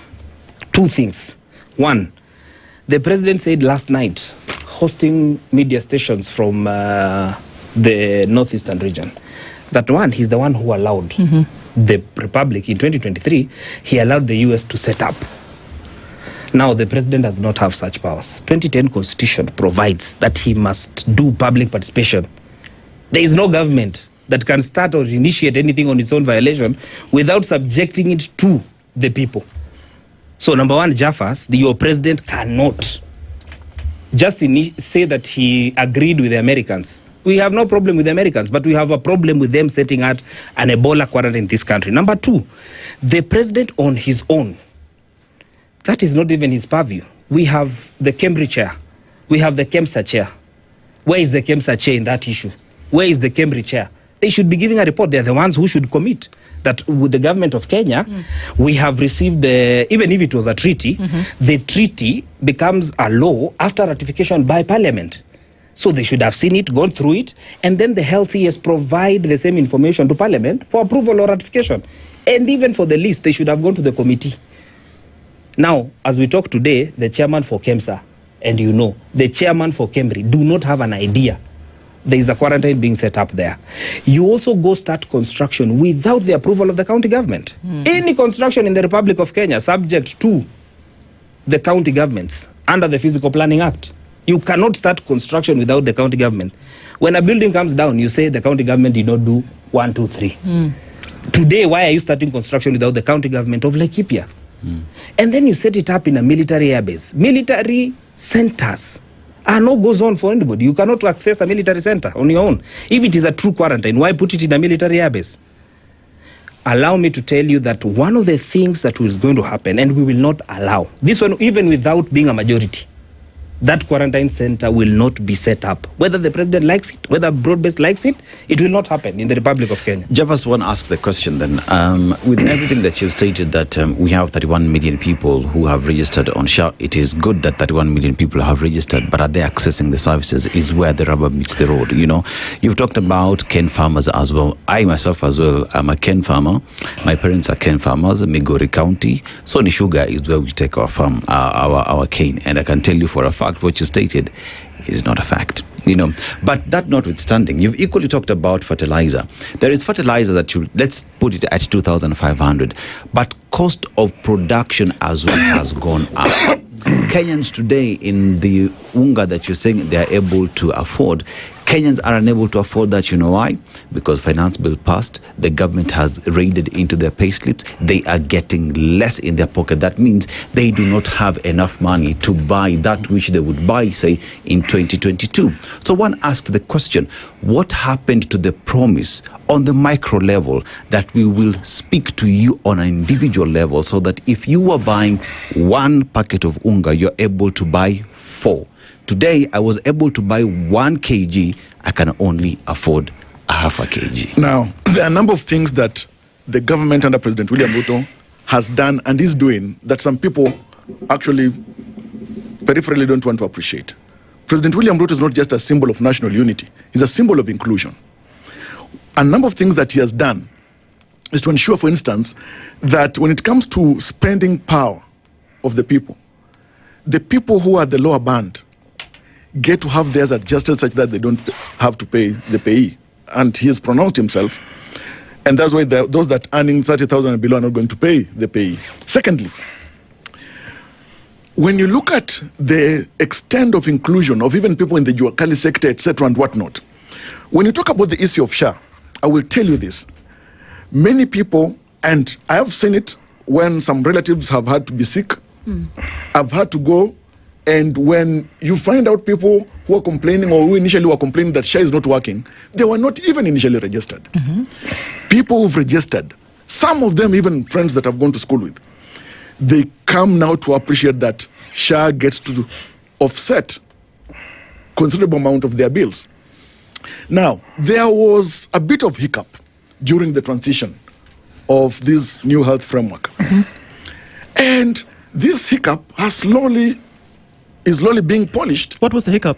No, when you see, for instance, when we moved from the NHIF to the Social Health Insurance Fund, that transition, in fact, even the example that Honorable Ngogoy has given about transitioning teachers from Minet to SHA, the hiccup was on that transition. But now it is working. In fact, even His Excellency the President has spoken ex cathedra on this, that teachers now, what initially was feared, that they would not access healthcare in health facilities, whether you're in the rural or urban areas. Today, teachers are finding it easier than when the transition from Minet initially to SHA was first started. Why did teachers want to go on strike then? Now, you see, first of all, change at times is always misunderstood. Okay. And because for a long time, teachers have been covered by Minet under the TSC, they did not know, they were anxious about what is it and how is it going to be as we transition from Javas, Minet they knew to SHA. because they gave examples. I'm sorry, but one thing that we must do is that they were not unsure, or they were not just anxious, that they gave examples of when teachers would actually present themselves to hospital. And two of the things that they raised were pertinent issues for them, that the places where they could go and access medical care were far from, that previously on the other cover, that they could go anywhere.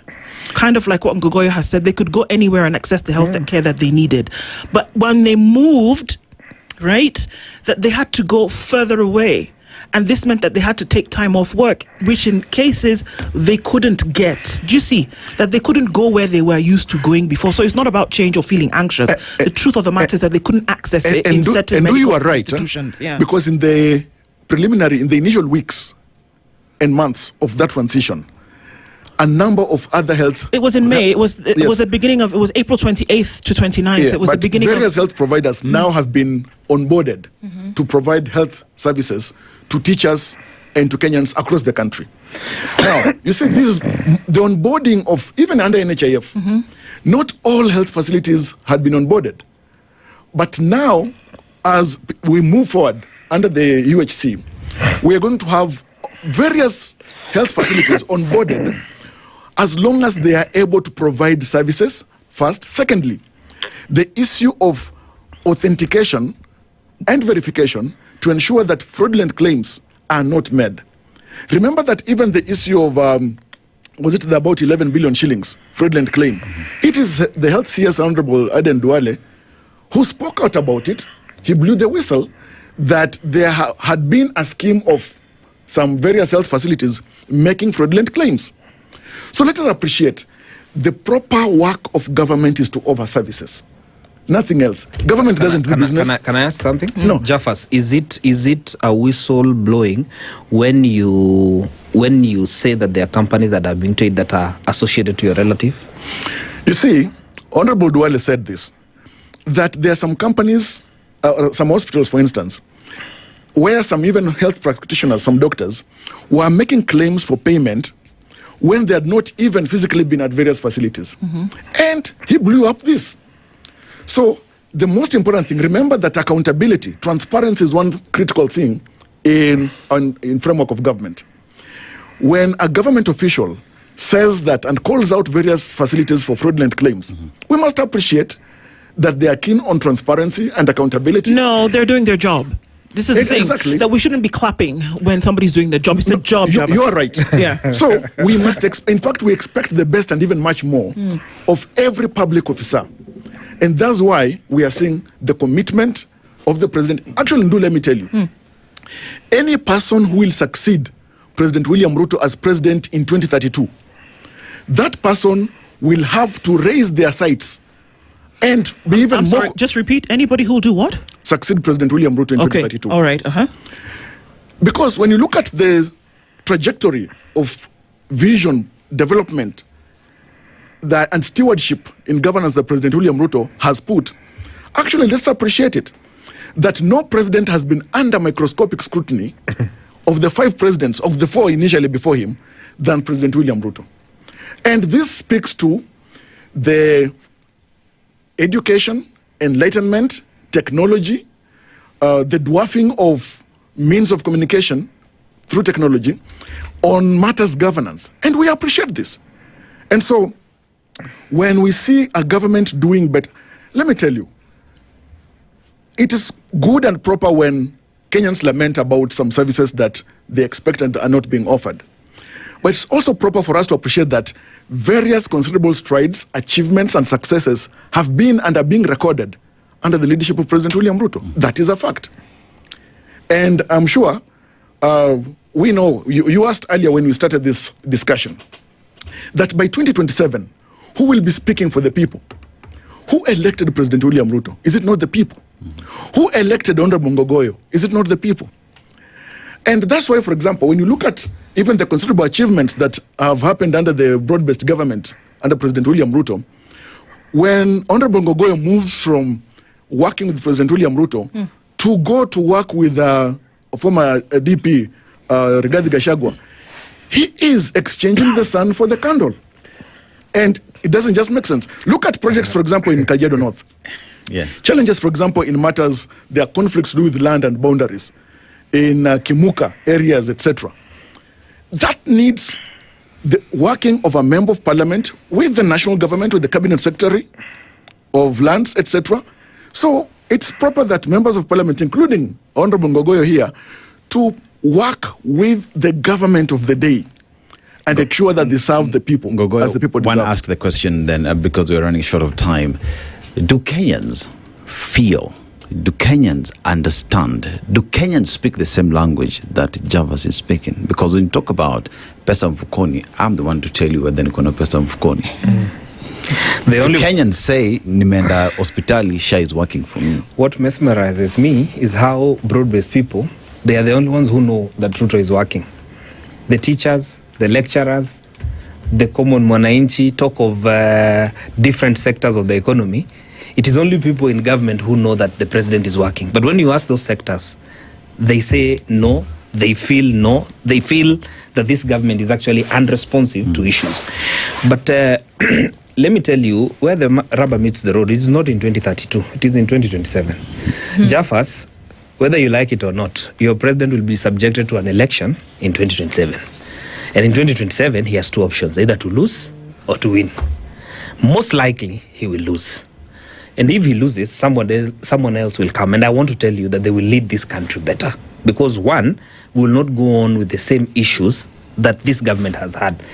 Even minimum, lying. You know, don't be a lying president. You say one thing when you mean the other thing. Number two, the bravado. You cannot force everything on Kenyans.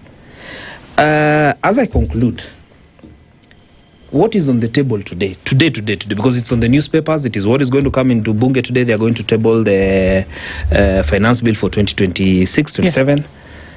3 or 4 issues that I want to bring to the attention of Kenyans. Number one, Mbadi is proposing to remove VAT from pharmaceutical and a number of items.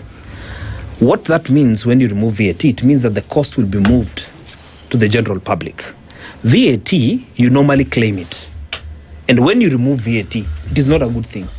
What they are saying they're going to remove VAT, it is going to affect the cost of products in the pharmaceutical, animal feeds. It's going to increase. Because before, what has been happening is that the businessman claims the money. And therefore, that money, the cost does not go to the item itself, the end product. Section 31, or rather the clause 31, and I want you to mark this. For the first time, the Commissioner General is proposing under that act that he will not ask for a certificate of origin of any goods. If you bring in cables, if you bring in any product, there will be no certificate of origin. That is the worst thing that you can do as the Commissioner General, not to ask where this good came from. For instance, if it is gold, it came from Sudan. Why don't you want us to know that this gold came from Sudan if there's nothing mischievous about Section 31? And if you're not trading in gold and you don't want people to know, why do you want to bring in such a clause? Lastly, that idea of yours of you're talking about the president said that he wants to anybody below 30,000 not to pay tax. First of all, they're in contradiction with his CS. The president says this, the CS says this. The CS said if they remove, they have to find somewhere to recover the money. That is hypocrisy. Because the two of them have been in contradiction. In the proposal, they have not proposed what you're saying. Because you need to look at the finance bill proposal for you to say that is real. And because the president is used to saying one thing and meaning the other thing, we cannot take your word. We cannot take your word. I will be voting no for the finance bill 2026-27.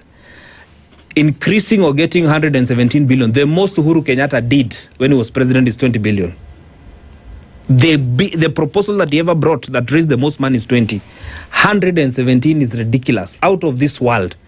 And you cannot raise it. And lastly, Nduh, I heard you say that it is parliament that changes laws, to fit in when there is the issues of oil and everything. It is not only parliament. The CS reduced the cost of fuel on his own. When they went to see the president, when they went to see the CS for the second time, he reduced a further 10 shillings. True or false? He did. That's true. They reduced the first to come to 13. They reduced from 13 to a further 8. And from 8, they reduced to a further 10 shillings. So it is not only parliament. And let me tell you, when there was COVID-19, Uhuru Kenyatta forfeited a lot of taxations. Excise duty, for instance, on phone calls was removed. Remember, transactions cost on the government transaction cost that they were to recover on transactions on M-Pesa. They forfeited. So a government must not wait for parliament. There are decisions they can make in extraordinary circumstances. And Uhuru Kenyatta did the same. There are a number of things they forfeited, even collection, so that until the country... let me tell you, if there was COVID right now, and William Ruto is the president, I think all of us will not believe in Kenya. Because Uhuru Kenyatta, for 2 years when there was COVID, there are measures he took in. The president says, no, we cannot take those measures. We cannot do this. Why? It is Kenya. It is our country. You should be concerned about Kenyans more, whether they will leave, not on the monies you will collect and what you will lose. So from what you're saying in all of this is that the people of their will is what should be on the ballot in 2027, but currently it's not. Of course, given any option, you against Ruto, I'll vote for you. You against Ruto, I'll still vote for you. Anything against William Ruto will always win. There we go. Java's final word from you. I think Honorable Ngogoyo is speaking to his base for purposes of re-election. I pray, of course, you'll be re-elected. But when it comes to national leadership, it's a different ballgame altogether. President William Ruto is the president of the people. And when it comes to, for example, preparedness on matters Ebola, let me tell you, the institutions, Kemri leadership, we have seen Kemri even do spot checks at the various border, the border points and ports of entry, and even scaling up our research in collaboration with the CDC Africa for purposes of ensuring that we are able, as a country, to fight off diseases. KEMSA, you mentioned KEMSA and even the KEMSA chair.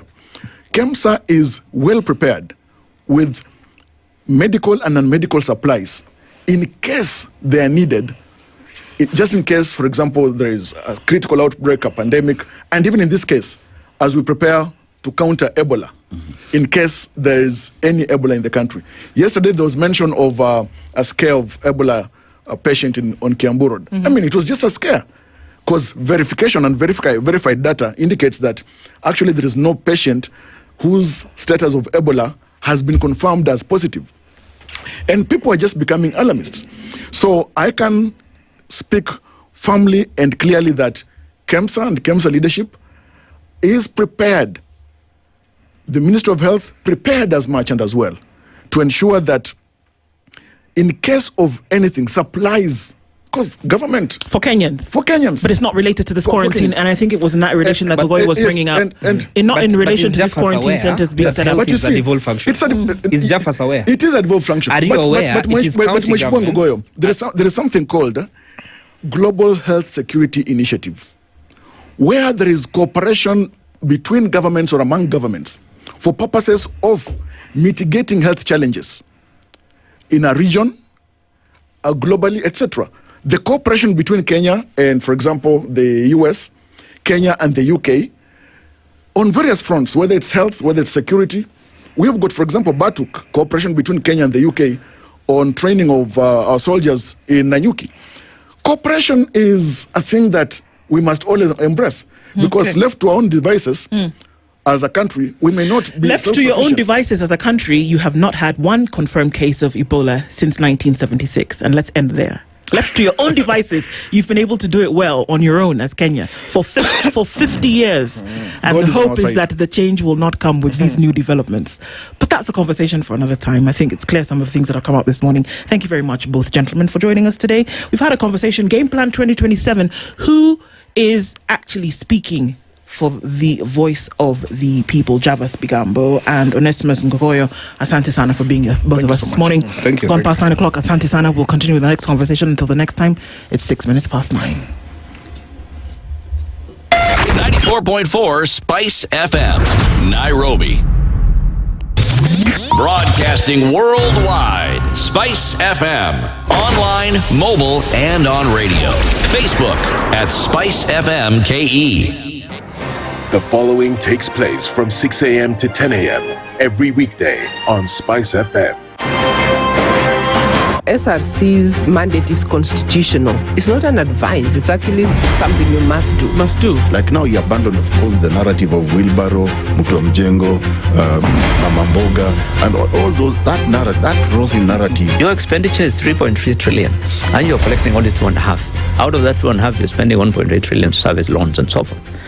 That the CDF kit, it's in itself a symptom of corruption. This is the Situation Room. The only way to start your day.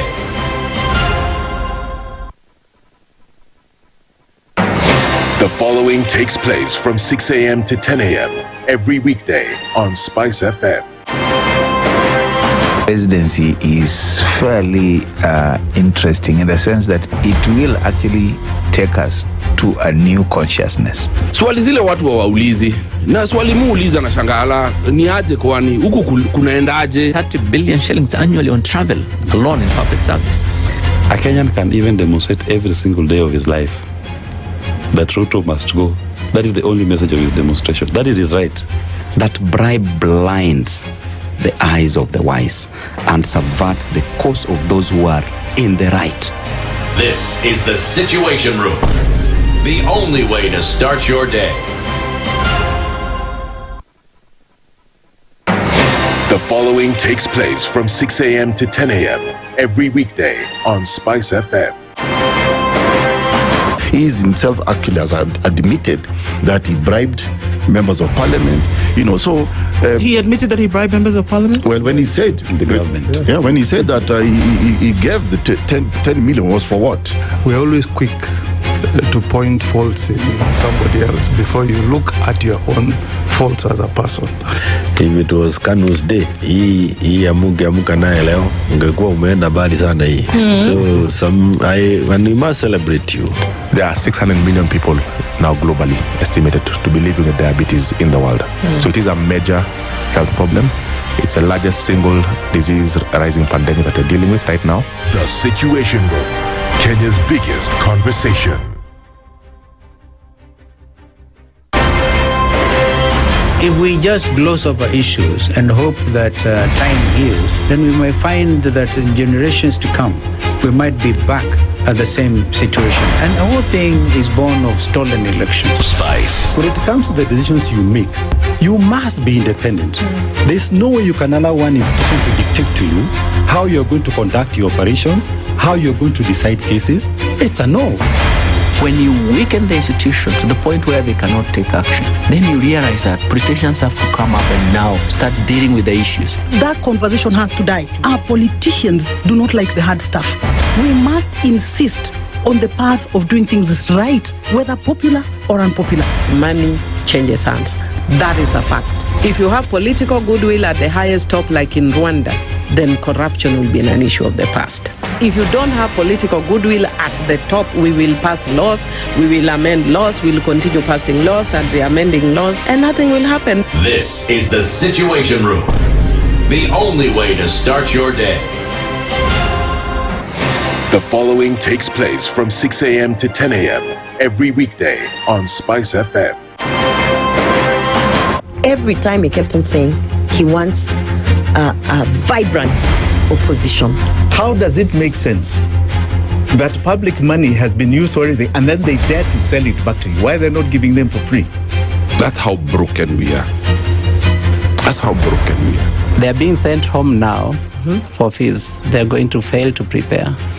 We are compromising the futures of these children. This is the Situation Room, the only way to start your day.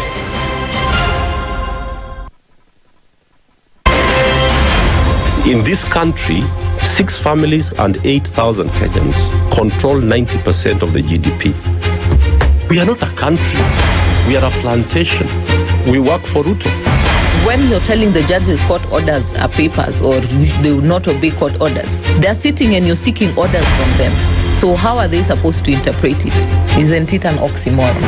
When you see a judiciary that seems to be under some control somewhere, you start questioning. We have very powerful governors, but they don't use their offices to serve the people. If you are not shameful to do what you are doing, why should we protect you? I'm human. Everybody's human. So when you're told, kuja tuongee, I mean, you'd be a fool to say, staki kuongea today. Conversations have to be had, you know? People in leadership should only go into leadership if they are ready and willing to change the lot of the people. The Situation Room, Kenya's biggest conversation. Mature, intelligent talk every morning. Spice up yourself. Mornings done right. 94.4 Spice FM, Nairobi. It's 12 minutes after 9 o'clock, and we're getting into the final conversation of the Situation Room this Tuesday, the 2nd of June. And it's going to be a bit of a heavy one for us to then be able to understand what are the circumstances around the tragedy that we all not just witnessed, but then, we're in the front seats for last week, and that continues even till this morning. We'll get into that in just a little bit. But yes, generational wealth is what we're after. Now, and that you can leave it to somebody. Now, let me tell you about it. Okay, here we go. You see, you are generating wealth, right? You are building on it. Yes. But let's take it even further. All right. We're in Samabani.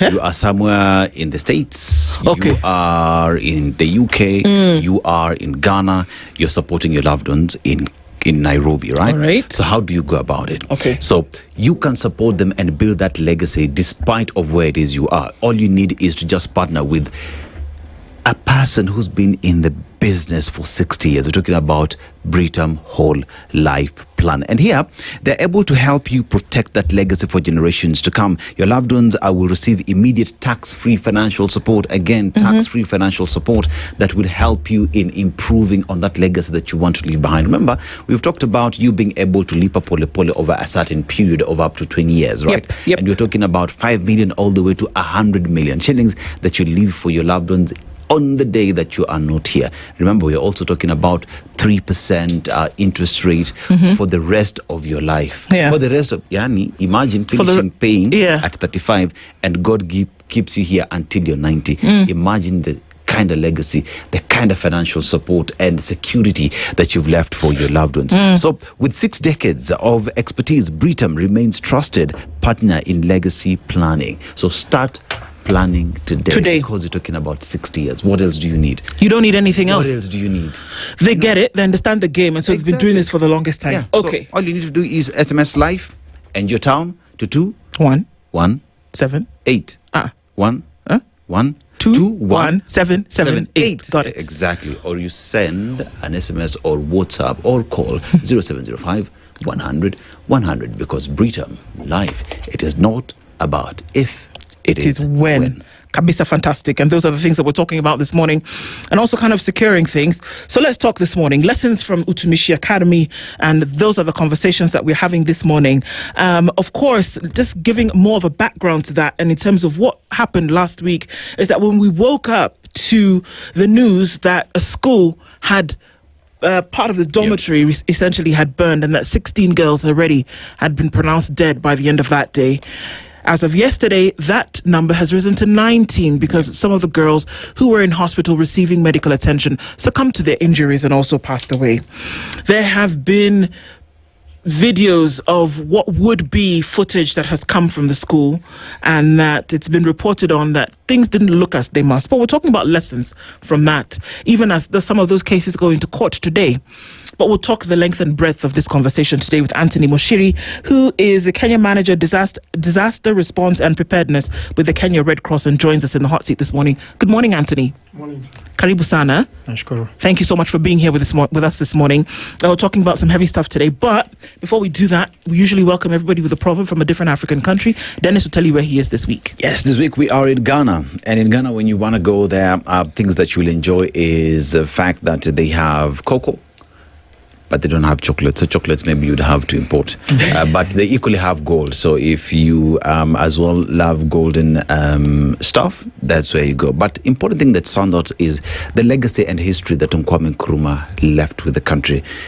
Ghana becomes the first country in the continent to obtain independence. And with that, then, that spread to other African countries because Nkrumah said, if we have gotten independence, it will not make sense if the other African countries are not independent. But let's go to the proverb. The lizard that jumped from the high Iroko tree said he would praise himself if no one did. The lizard that jumped from the high Iroko tree said he would praise himself if no one did. How would you interpret it? You will always start with self. It's good to acknowledge and praise self, but more important, just acknowledge what your capabilities are. Yeah. Yep. Well said, well interpreted. Sure. So, we're looking at lessons that can be learned and things that make up policy and standard practice when we're dealing with certain areas.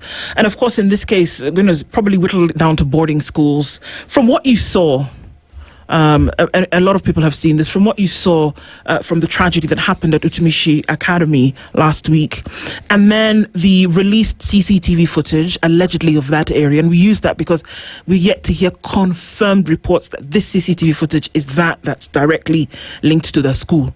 But for all intents and purposes, it's been reported widely, so we use that as a point of reference. Now, from what you see, because I'm sure you've seen it, what should not have been in that space? Thank you.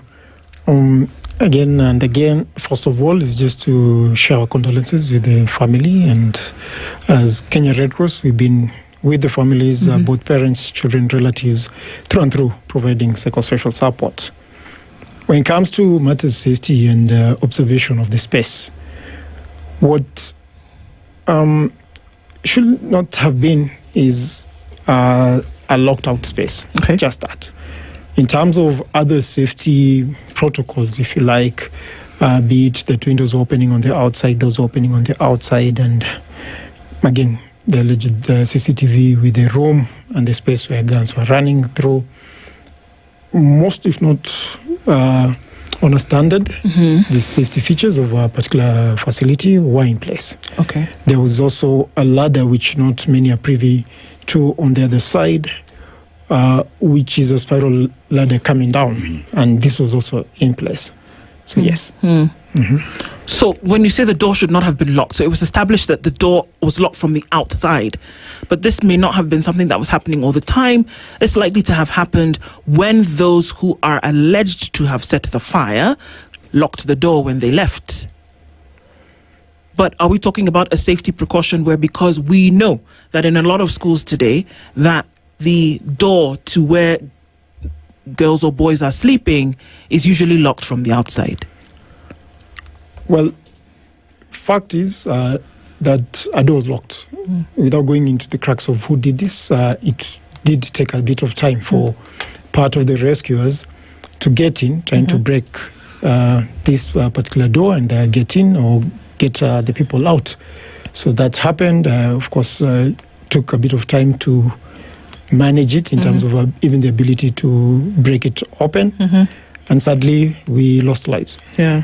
Yep. We look at the incident, the accident rather, and how it happened. And one asks the question then, when we talk about safety, safety goes beyond the brick and mortar. Personally, how I look at it, it goes on the mental space where individuals are at. It goes to the training where individuals are taught, in case of fire, this is what you do, this is the spiral case, this is how you access the door, and all those things. Who are the trained fire marshals within the school? In terms of what we saw and what we've gathered thus far, were such things ever taught to the students or even to the school fraternity? So, as safety champions and as Kenya Red Cross and how we look at things, primarily would be the most common routes or what psychologically you're familiar with. Yeah. With or without doing a drill, there is the space you get into a space and you get out. The same exit. Yeah. So half of the time, the body is conditioned towards that. Yes. And what we usually talk about is, even in workshops, wherever you land in a new space, just familiarize yourself with, apart from how you got in, is there any other way out? And I mean, part of the survivors, and this, the girls who are right now admitted, they were able to jump through the windows and they broke their legs. Unfortunately, one of them passed on.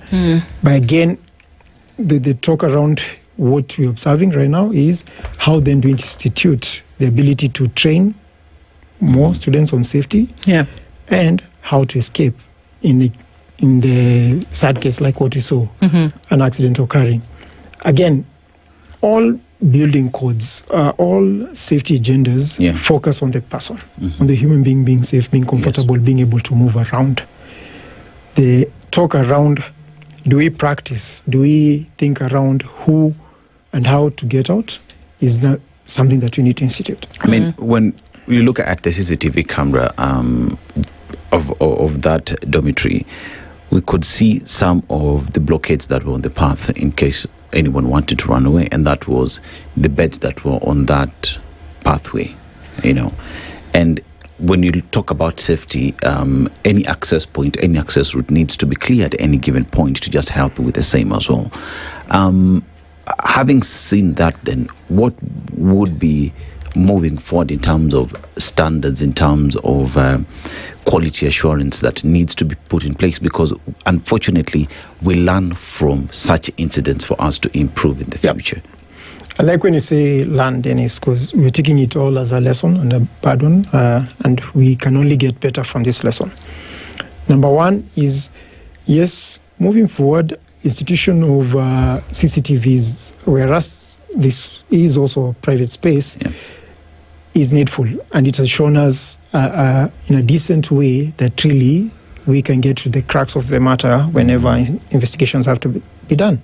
Again, psychologically, it will deter others from doing the same. So long as the CCTV is now instituted in dormitories and things like smoke detectors, CCTVs in a big way deter more than they actually would be used just for investigations. The moment someone knows they're under watch, they would conduct themselves in a different way. So going by that, I would say, yes, this is a good way forward, even for the institutions that don't have CCTVs, number one. Number two, including smoke detectors in dormitories. Smoke detectors are a cheap gadget.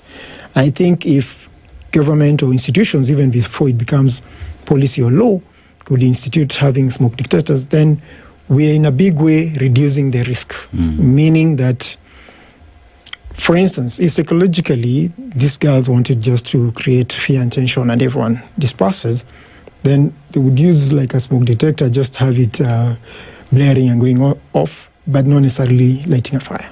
I don't want to say this is a way forward, but all I'm saying is it's a lesser risk. Can we reduce the risk by knowing if smoke is detected, people are able to be alerted and get off safely even before it becomes like a huge fire. What about lockable doors? Because there's a whole... and I don't know, where there's an emergency exit, is that door not a push door that doesn't necessarily have a lock? That is something that you can push and that can swing in both directions. Is that one of the things that needs to happen in a space like this? Yes, safety doors are always lockable and push on the outside, meaning... Push on the outside. So that means when I'm inside, it comes in. No, it goes out. It goes out, okay. Yeah.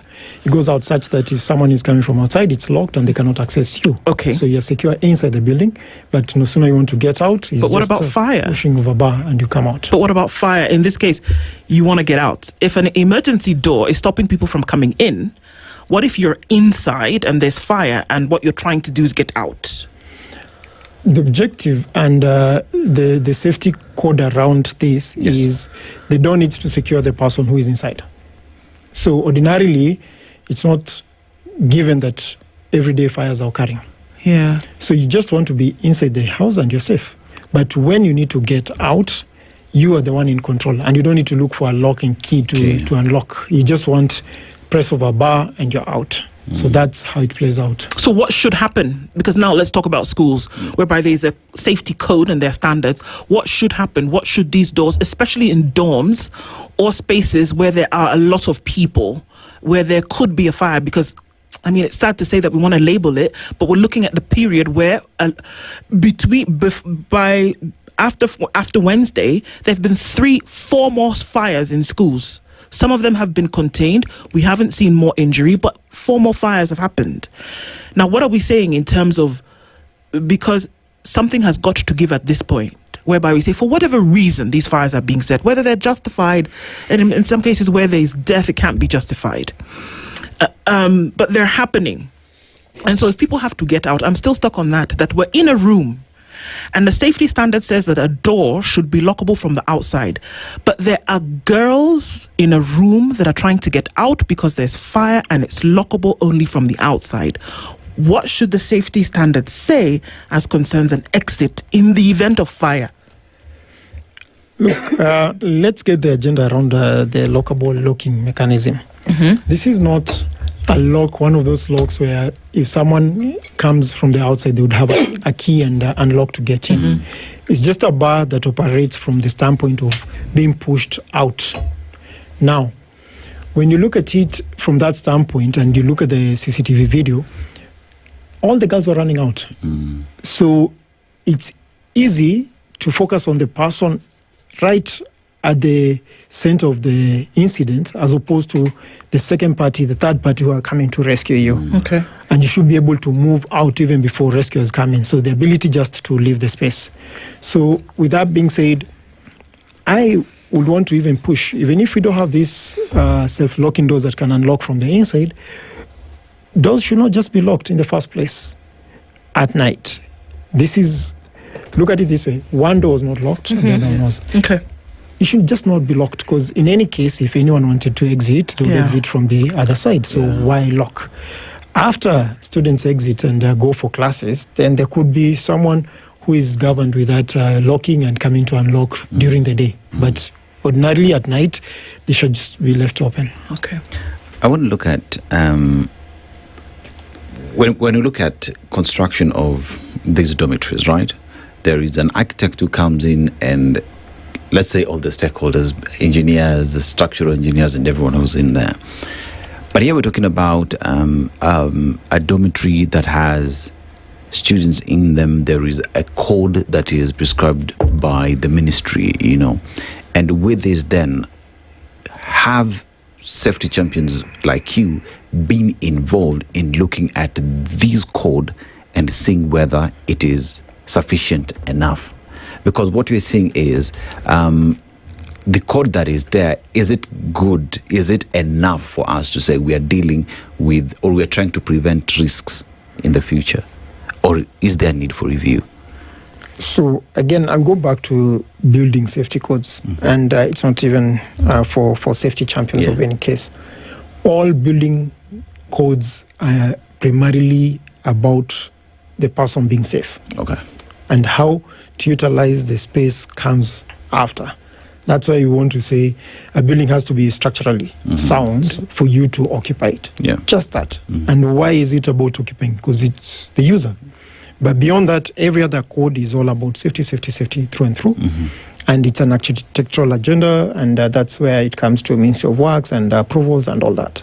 It's the safety champions, we are the tail end of looking at, whereas all this is in place, accidents are bound to happen. And if they do happen, what can we do to safeguard ourselves, to reduce our risk, and of course, extend the survival rate?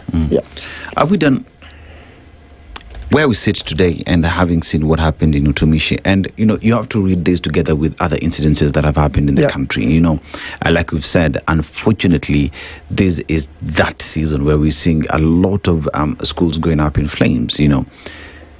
Have we done enough for us to say, or for us to confirm to parents out there that our schools are safe?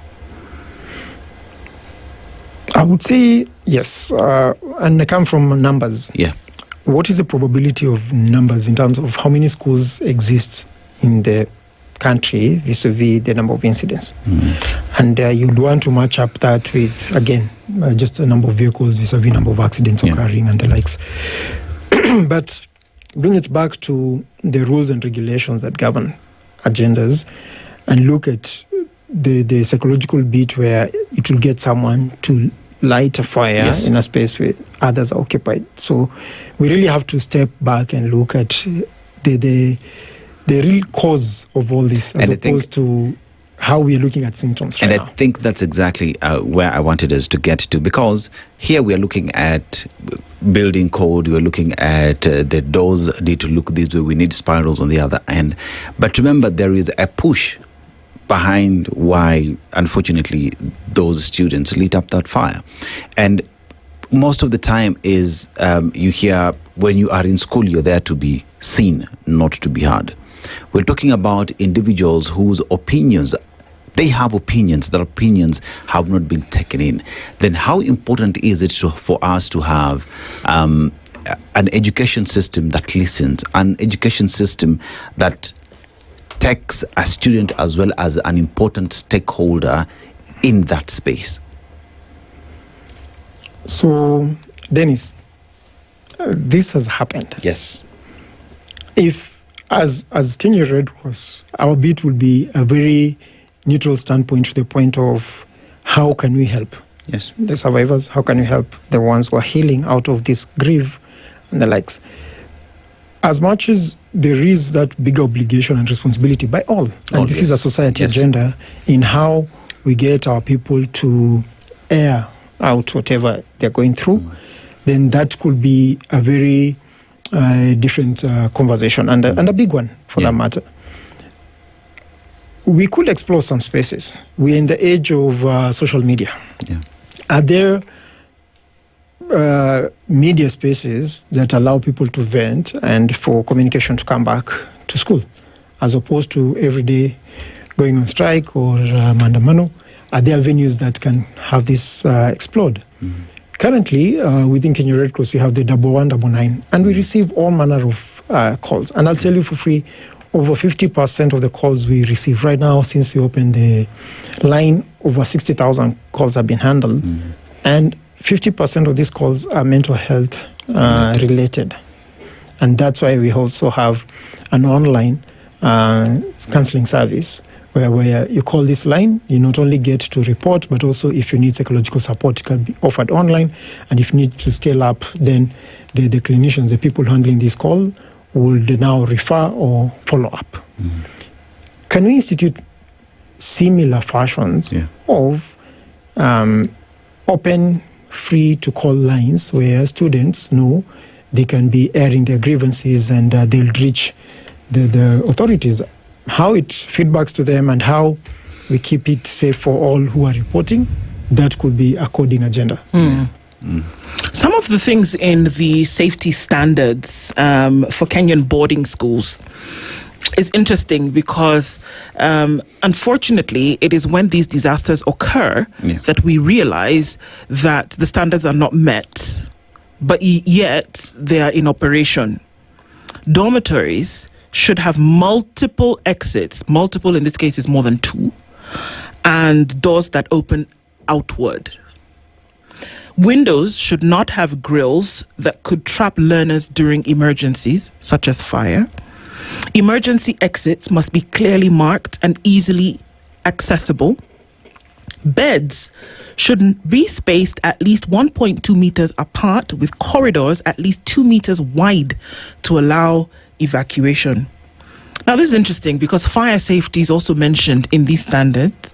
Functional fire extinguishers, fire alarms, and other firefighting equipment must, not should, must be available. Students should conduct regular fire drills and disaster preparedness exercises. Staff and learners should be trained on emergency response procedures.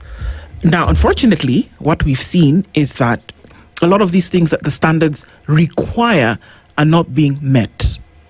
There are even places we know in schools today where learners are sleeping that they should not be because of space and because of, we can admit as many as we can. But they're sleeping in spaces which are, according to these safety standards, not safe. What should we do?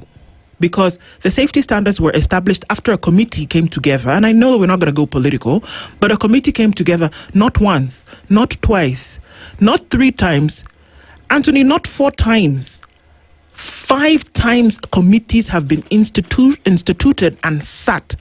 And the safety standards have been mirrored every time. But unfortunately, unfollowed.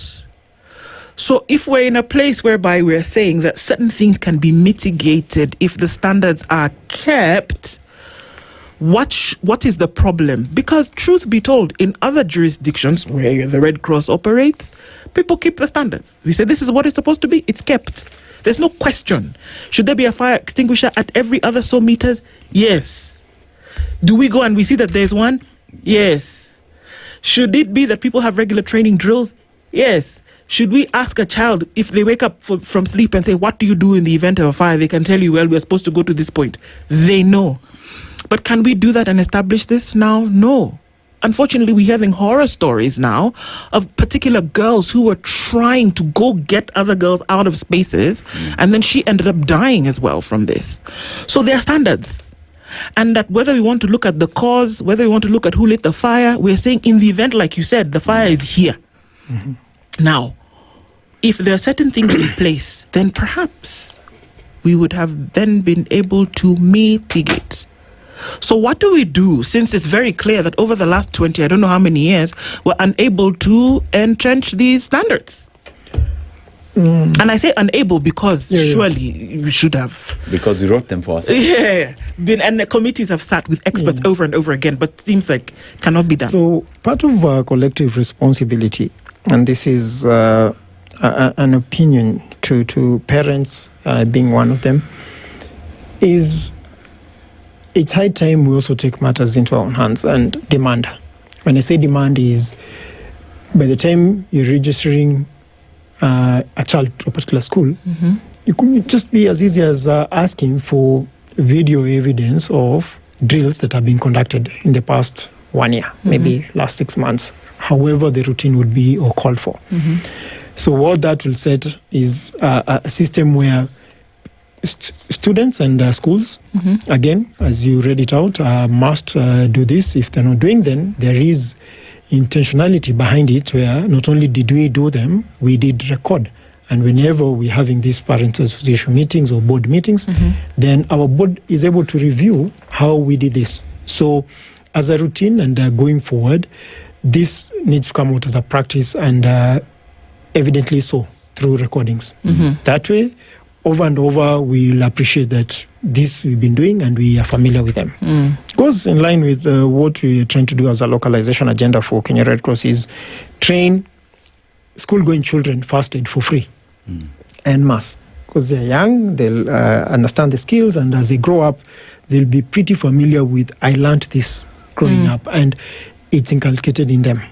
You've heard of the parent who was talking about the sad incident you've mentioned. The girl tried to go back. She used to be in a Red Cross club, and she used to train people through and through. It's unfortunate that this particular time she also went over and above to try and rescue. Unfortunately, she paid the price. But again, if we can teach at that young age, and if we can do routine drills, which are recorded, then it starts to set a precedence where we know we're doing a drill, how comes it's not being recorded? Even the students will question. Anthony, what we're doing right now is we are reacting to an incident that happened. Yes. Yet, all we need to do is to perhaps move with the intention of preventing these from happening. And that is now everything that we're discussing here that needs to be put into place. From lessons that you've learned now, and saying that never again, what must we all do right now moving forward, whether you're a parent, you're a teacher, students, and the government, to say we are finally putting our boots down to stop this from ever happening again? What must we see happening? What must we do? I'll take it three-part. One, provide avenues for grievances. Provide avenues for people to just let out. There's a lot going on. There's a lot happening. And for whatever reasons, as I said, 50% of the callers are mental health related. Can we get a space where mental health is being handled in a bigger realm of things? Secondly, can we be proactive to say, whereas all these standards are put in place or need to be put in place, it's me, the user, who's going to be affected. As such, I need to practice for the worst case scenario. I need to be alert to one day it will happen. As a disaster manager, we learn, we train, we keep on practicing, but pray not to use our skills. Because it will always be a hard time. It will always be a rough one. No one wants just to be a rescuer. No one wants to be a hero. We have to do it because it's a calling. Last but not least is continuous review. We unfortunately don't even look at maintenance of our systems and the likes. But in that reviewing, this then would come up. How regularly are these fire extinguishers checked? How regularly are we conforming to the spaces? Is it a role to be taken by a prefect who can be a fire marshal to confirm there's always space? We see the routines airlines do. It's not to say that the planes won't go down, but the safety routines around every takeoff are instituted and are a must. So if things are a must, why not bring them down to our local levels where we're saying we're going to the dormitory, part of orientation into this dorm is these are the exits, this is what you do during fire, whenever you're running out, don't collect belongings. All that, we can become a part of routines if rules are put in place and we abide by them. Why would it, because when we look at safety, the institutions who would understand that this is what needs to be done, that there's a set that you must follow. And it sounds like almost an unfair question, Anthony, but why would it take that people die in such a grotesque manner for then anybody to realize, okay, hang on, perhaps we should actually institute this thing and make sure that we are safe so that we can either reduce the severity of the calamity or avoid death completely? Why would it take something like that? In the safety circles, do you find that it's when something so calamitous happens that we realize, hey, okay, perhaps I should take it seriously? And that's kind of like what insurance does. You buy the thing and you keep it just in case. And until it happens is when you realize that, okay, this makes sense. But putting a fire extinguisher and you think, okay, this thing's been there for 12 months and nobody's used it. Okay, we put internal sprinklers in the thing and it's been expensive feat and it doesn't really work. Okay, we have smoke detectors, but we've not had a fire in, I don't know how long. But in the event that there is a fire, you will pray to God that you had some of these things, I mean, we're yet to see if Utumishi had a fire extinguisher in the hallway. I mean, for crying out loud, there were beds in the corridor, So we don't know whether those things existed. But why is it that from your circles that it's in the event of a disaster that we then say, oh, wait, I must make sure that I have a fire extinguisher, all of these other safety measures. Remember, we had a code. Yeah, or remember, snap, there was a code, So, respectively, so we draw from lessons. Things have to happen that we pick on lessons. Let me ask, for instance, right now, you mentioned sprinkler. Where can you cite you've seen a sprinkler and we can go check it out? Where have you seen a sprinkler in the last number of years? Well, I don't know if I can mention the name of the office of force because of branding things, but there are actually a couple in the Nairobi city that actually do have sprinklers in case of yeah. But over time again. But in any schools, no. Reduced of that. In schools, we've never seen such. Number one. Number two. Even right now in the codes, in the escape fire safety write-ups that we have. If you look at the ones even in this building, they wouldn't have the spacing. They wouldn't tell us how much spacing needs to be in a particular space, but they'll tell you the assembly point is at a particular place. They tell you in schools, they say schools should not be less than 1.2 meters away from each other, beds, for example. Corridors must be 2 meters in width. I was asking about the example in this building. The safety procedure for fire, whatever chart we have, does it show spacing? It doesn't show. All right. Now we are learning, unfortunately, from this incident, that it's very important that we include spacing as an agenda. Sure. I look at malls and I know the architects have done a good job at spacing out. But the next thing you know is in all these spaces, small little kiosks are coming up inbuilt in the malls. And these are escape routes. And I wonder, why would we allow so much space to be taken away, whereas there's so many people who can exit and all come to this space? Because we want to make money. So, thank you. The idea about spacing now is going to be a big agenda moving forward. As he said, as Dennis mentioned, if you look into the future, what are these practices that you're going to be enforcing?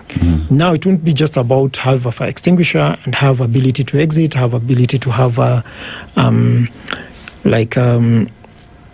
safe zone. No, it will be about what is the spacing that will require. Is it time that we add a line to the charts that showcases spacing so that when a new manager shows up and they feel like, we need 2 more desks here to accommodate the new staff, and you can say, no, this is space left intentionally for fire escape, as for comfort in the use of the space. So again, sadly, we learn through incidences and disasters. And whenever we take lessons, the big question would go to what are we going to do with these kind of lessons? Yeah. If we cannot take them up, institute, and start to utilize them for our learning to safeguard the future, then that would be wrong. And I think moving forward as well, then you correct me, that this conversation cannot just be left in institutions, that this has to be a societal, it has to be a communal issue, so that at any given point when you speak to someone about, in say 55 million Kenyans, one in say 4 Kenyans, you have at least 2 who have been trained in matters first aid. In case there is a fire, people know what to do, because at that incident that happened, we be only being told of one girl that you've now confirmed had been trained as a by the Red Cross.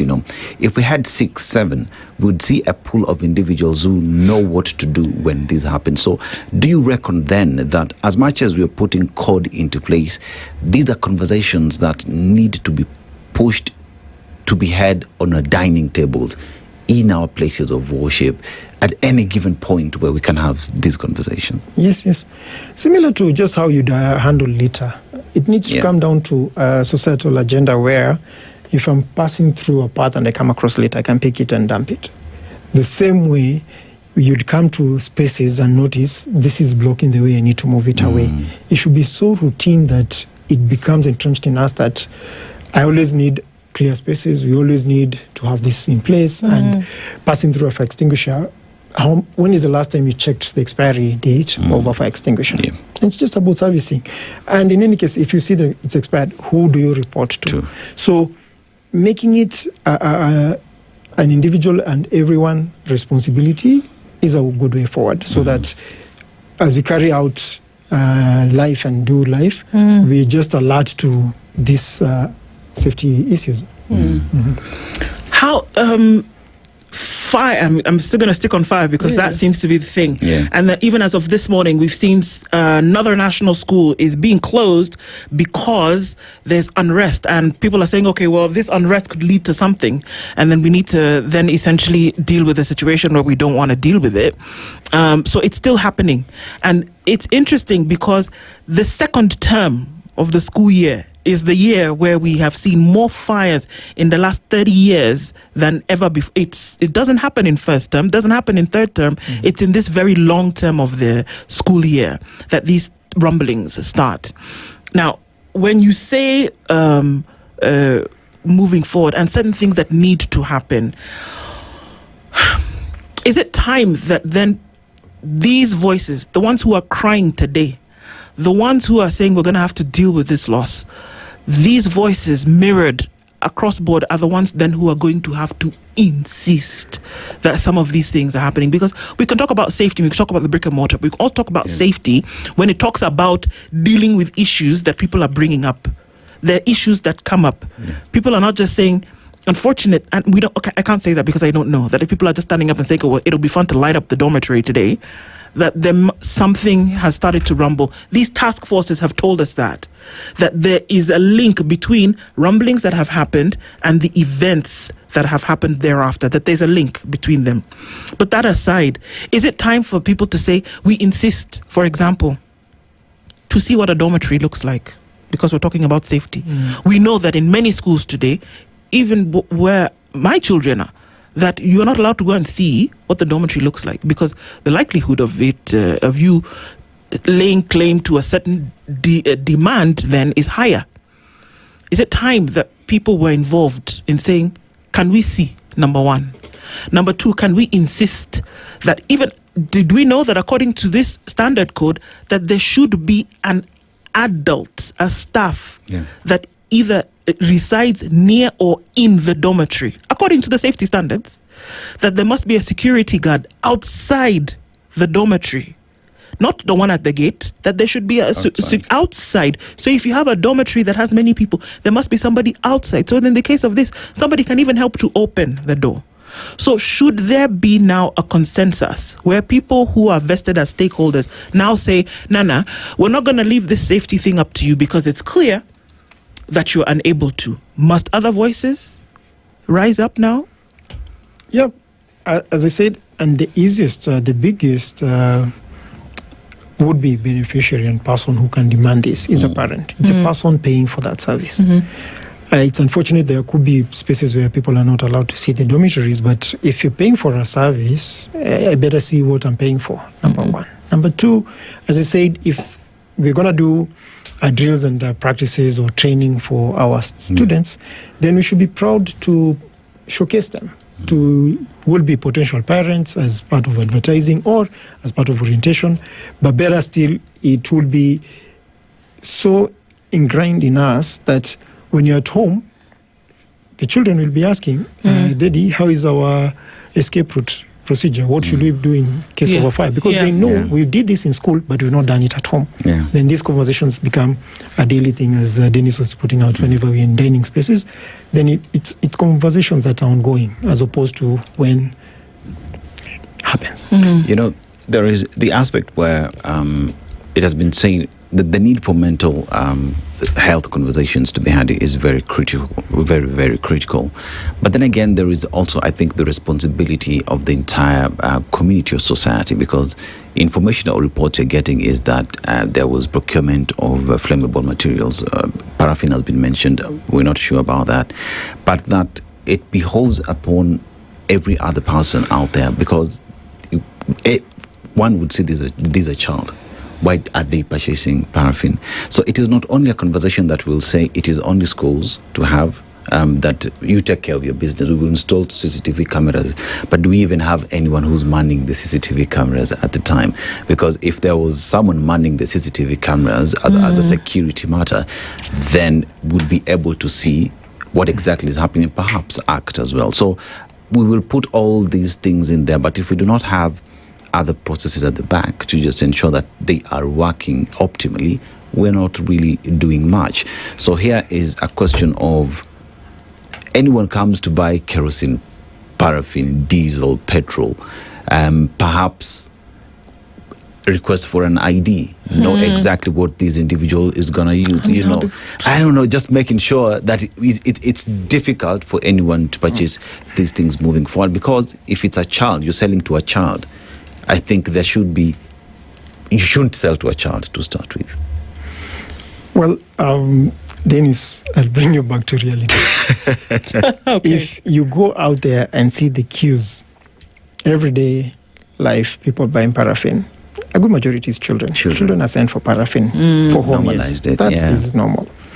And shouldn't even be a big worry. And I get where you're coming from.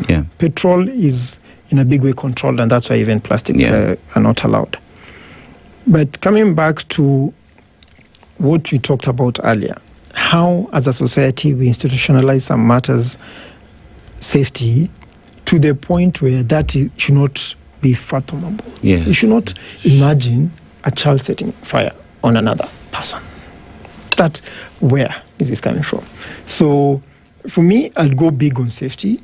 I know it's not part of our culture in terms of how big we go on safety. First of all, just general skills, generally to everyone. How much of coverage do we have with people with, say, first aid skills? Second of all is how much are people willing to help others? You see accidents are along the way, but we slow down, peep, and move on. Why is it that people don't care much to come out and help? Again, what are you helping with if you don't have the skill? So we would want to address the skill agenda by doing a mass training to schools and different institutions, and then come to now the responsibility that is inherent. Whenever you have a skill, there's that responsibility that comes with the need to utilize or just assist because you know what you're doing. If you don't know, you wouldn't care much and we wouldn't judge you. Again, it goes back to the Good Samaritan law, where you cannot question anyone who didn't help because they were not able. They didn't want to risk themselves. They're not required to help. But for me, that's big. Safety skills, learn safety skills, and also how we practice them. Eric Nganga asks an interesting question, because we know that a lot of the things that we learn or that we have later on is as a result of what we learned when we were impressionable as children in curriculum. So should things like safety, things like these drills be put in the curriculum so that you grow up learning and understanding them. Because think about it, a fire drill is it happens for even young children, but something that's drilled in you the same way you learn 1, 2, 3 ABC. If you grow up learning it, the likelihood of it staying with you, not sticking, staying with you, is greater. Yes. We have, even first aid is being taught in CBC, but what is the depth of the content and how much practice is there to this? If we can put it as part of co-curricular, see the same way you finish class and people go for ECAs and all those, all this extracurricular stuff. Again, it should be a part of it where people are just training continuously on first aid, or continuously on firefighting or safety around fire. And these drills, I'm repeating, they should be ingrained as a way of just orientation. Joining a school, part of orientation is safety drills around escaping, whether be it fire, whether be it another alert. I mean, different hazards. There could be a wild animal which has come into the school. Yes. What is the safety precautions around it and what are the steps? So this should be part of orientations. Indeed. I mean, I think as well, insistence on, you've said that parents out there should be able to insist to see the service that they're paying for. That calls, therefore, for parents not to just say, nimepeleka mtoto kusoma, anasoma wapi, anatumia facilities gani, should be the next questions that parents ask. So therefore, this is not just a conversation for government, or the ministry, or the students, or teachers, that parents as well must plug into this to be part and parcel of the cog. Yeah, even ranking. I'm starting to think social media, and I'm thinking the same way we rate places, review places with stars. Why not have a rating around schools which can pride themselves? Like since school began, we've never had a fire incident. There you go. We have a 5-star. Safety standards now rating of schools. So by the time you're looking out for a school, you can quickly cross-check what is their safety rating before I even think of taking my students there. Yeah. So we're all thinking towards future and what lessons we can pick from this. And for us, that's a big agenda. This is a space we're going to sit back as Red Cross and review continuously and look, yes, we've been doing first aid trainings. What more can we bring into the space? We just saw a small video trending around a drowning incident. What more can we bring into that space also for schools that both have swimming pools or not? What more can we bring into, as I said, a wild animal attack or a wild animal spotted? Yeah, stuff like that. For sure. And this is one to watch, of course. And this is one we're not going to let go because too many deaths. One death is too many in an incident like this. Anthony Njeri is a Kenya Manager, Disaster Response and Preparedness for the Kenya Red Cross. Thank you for being here with us this morning and looking forward to more. Asante Sana. Everybody coming back into the Situation Room this Tuesday. We'll talk again tomorrow, God willing. Good morning, 10 a.m. The latest news from around the world. 94.4 Spice FM.